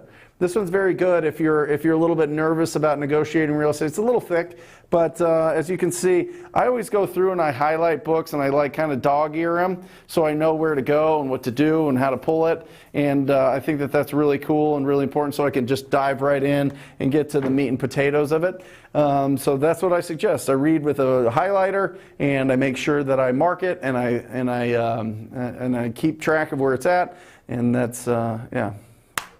How do I know?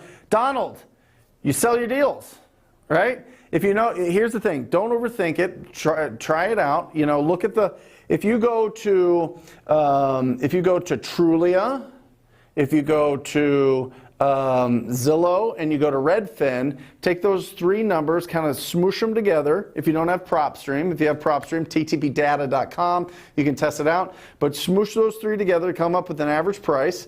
And if you're under significantly, if it's under 200,000, if it's 200,000 and less, I want you at 50% of that smush number, okay? If it's over that, then you can be, if it's over like that 225 mark and higher, you can be at that 66% or 65%, whatever it is. If you're around there, you're gonna have a deal on your hands. You're gonna have a deal on your hands, Donald. You really will, so check that out, yep. And the buyers will tell you, if you're off, the buyers won't buy it. So you'll adjust it and you'll get that experience. But that's a good way to kind of avoid not being able to complete the deals.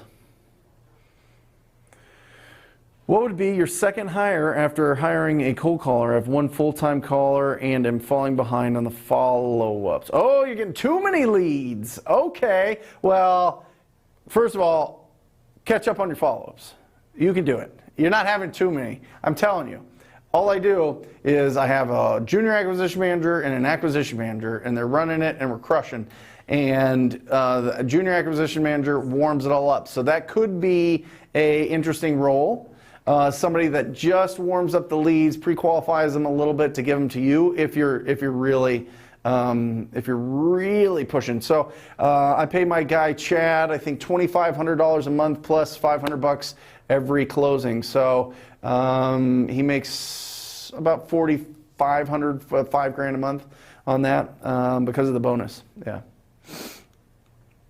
Do you have a JV deal for properties you find online that may be far away or in a different state? I will JV with anybody that's in Arizona. He's saying, do you have to join venture? Oh, do you have to join? When you're doing a virtual deal. No, you can find your own buyers. Got it. Yeah, that makes sense. Yeah, you can find your own buyers and just blast them out. The same way that we have in the cash buyer pack or any of those downloads, you could kind of get the game plan, the blueprint to be able to do that. Yeah. So no, you don't have to JV. Rock and roll. You got this. Find those buyers. They want to work with you anyway.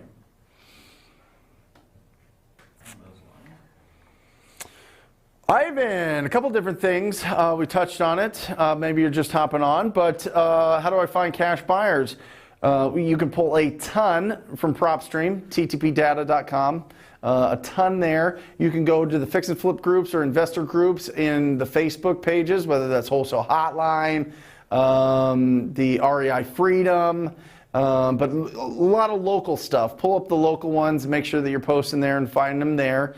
You can talk to any of the title companies or closing attorneys, say, hey, who's the biggest buyer in town? You can type in wholesale real estate wherever it is and start joint venturing or doing some stuff with some wholesalers. You can type in bid at the foreclosure auction and see all those guys that bid down there. They have incredible buyers lists and they're always looking for properties. So just a few things that are in that packet that I gave you, or that's at ttpinsider.com.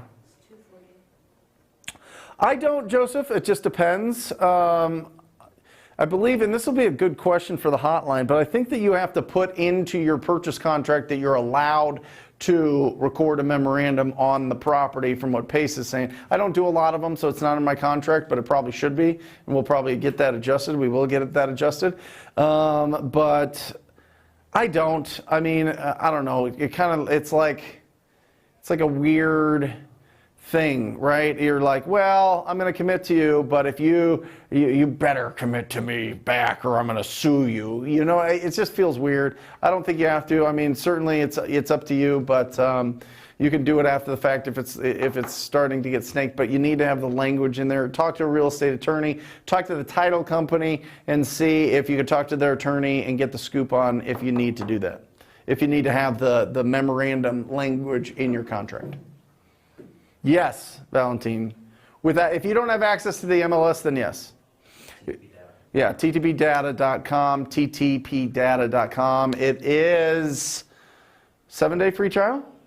Yeah, 7-day free trial. So definitely check. It'll blow your mind. It'll blow your face off.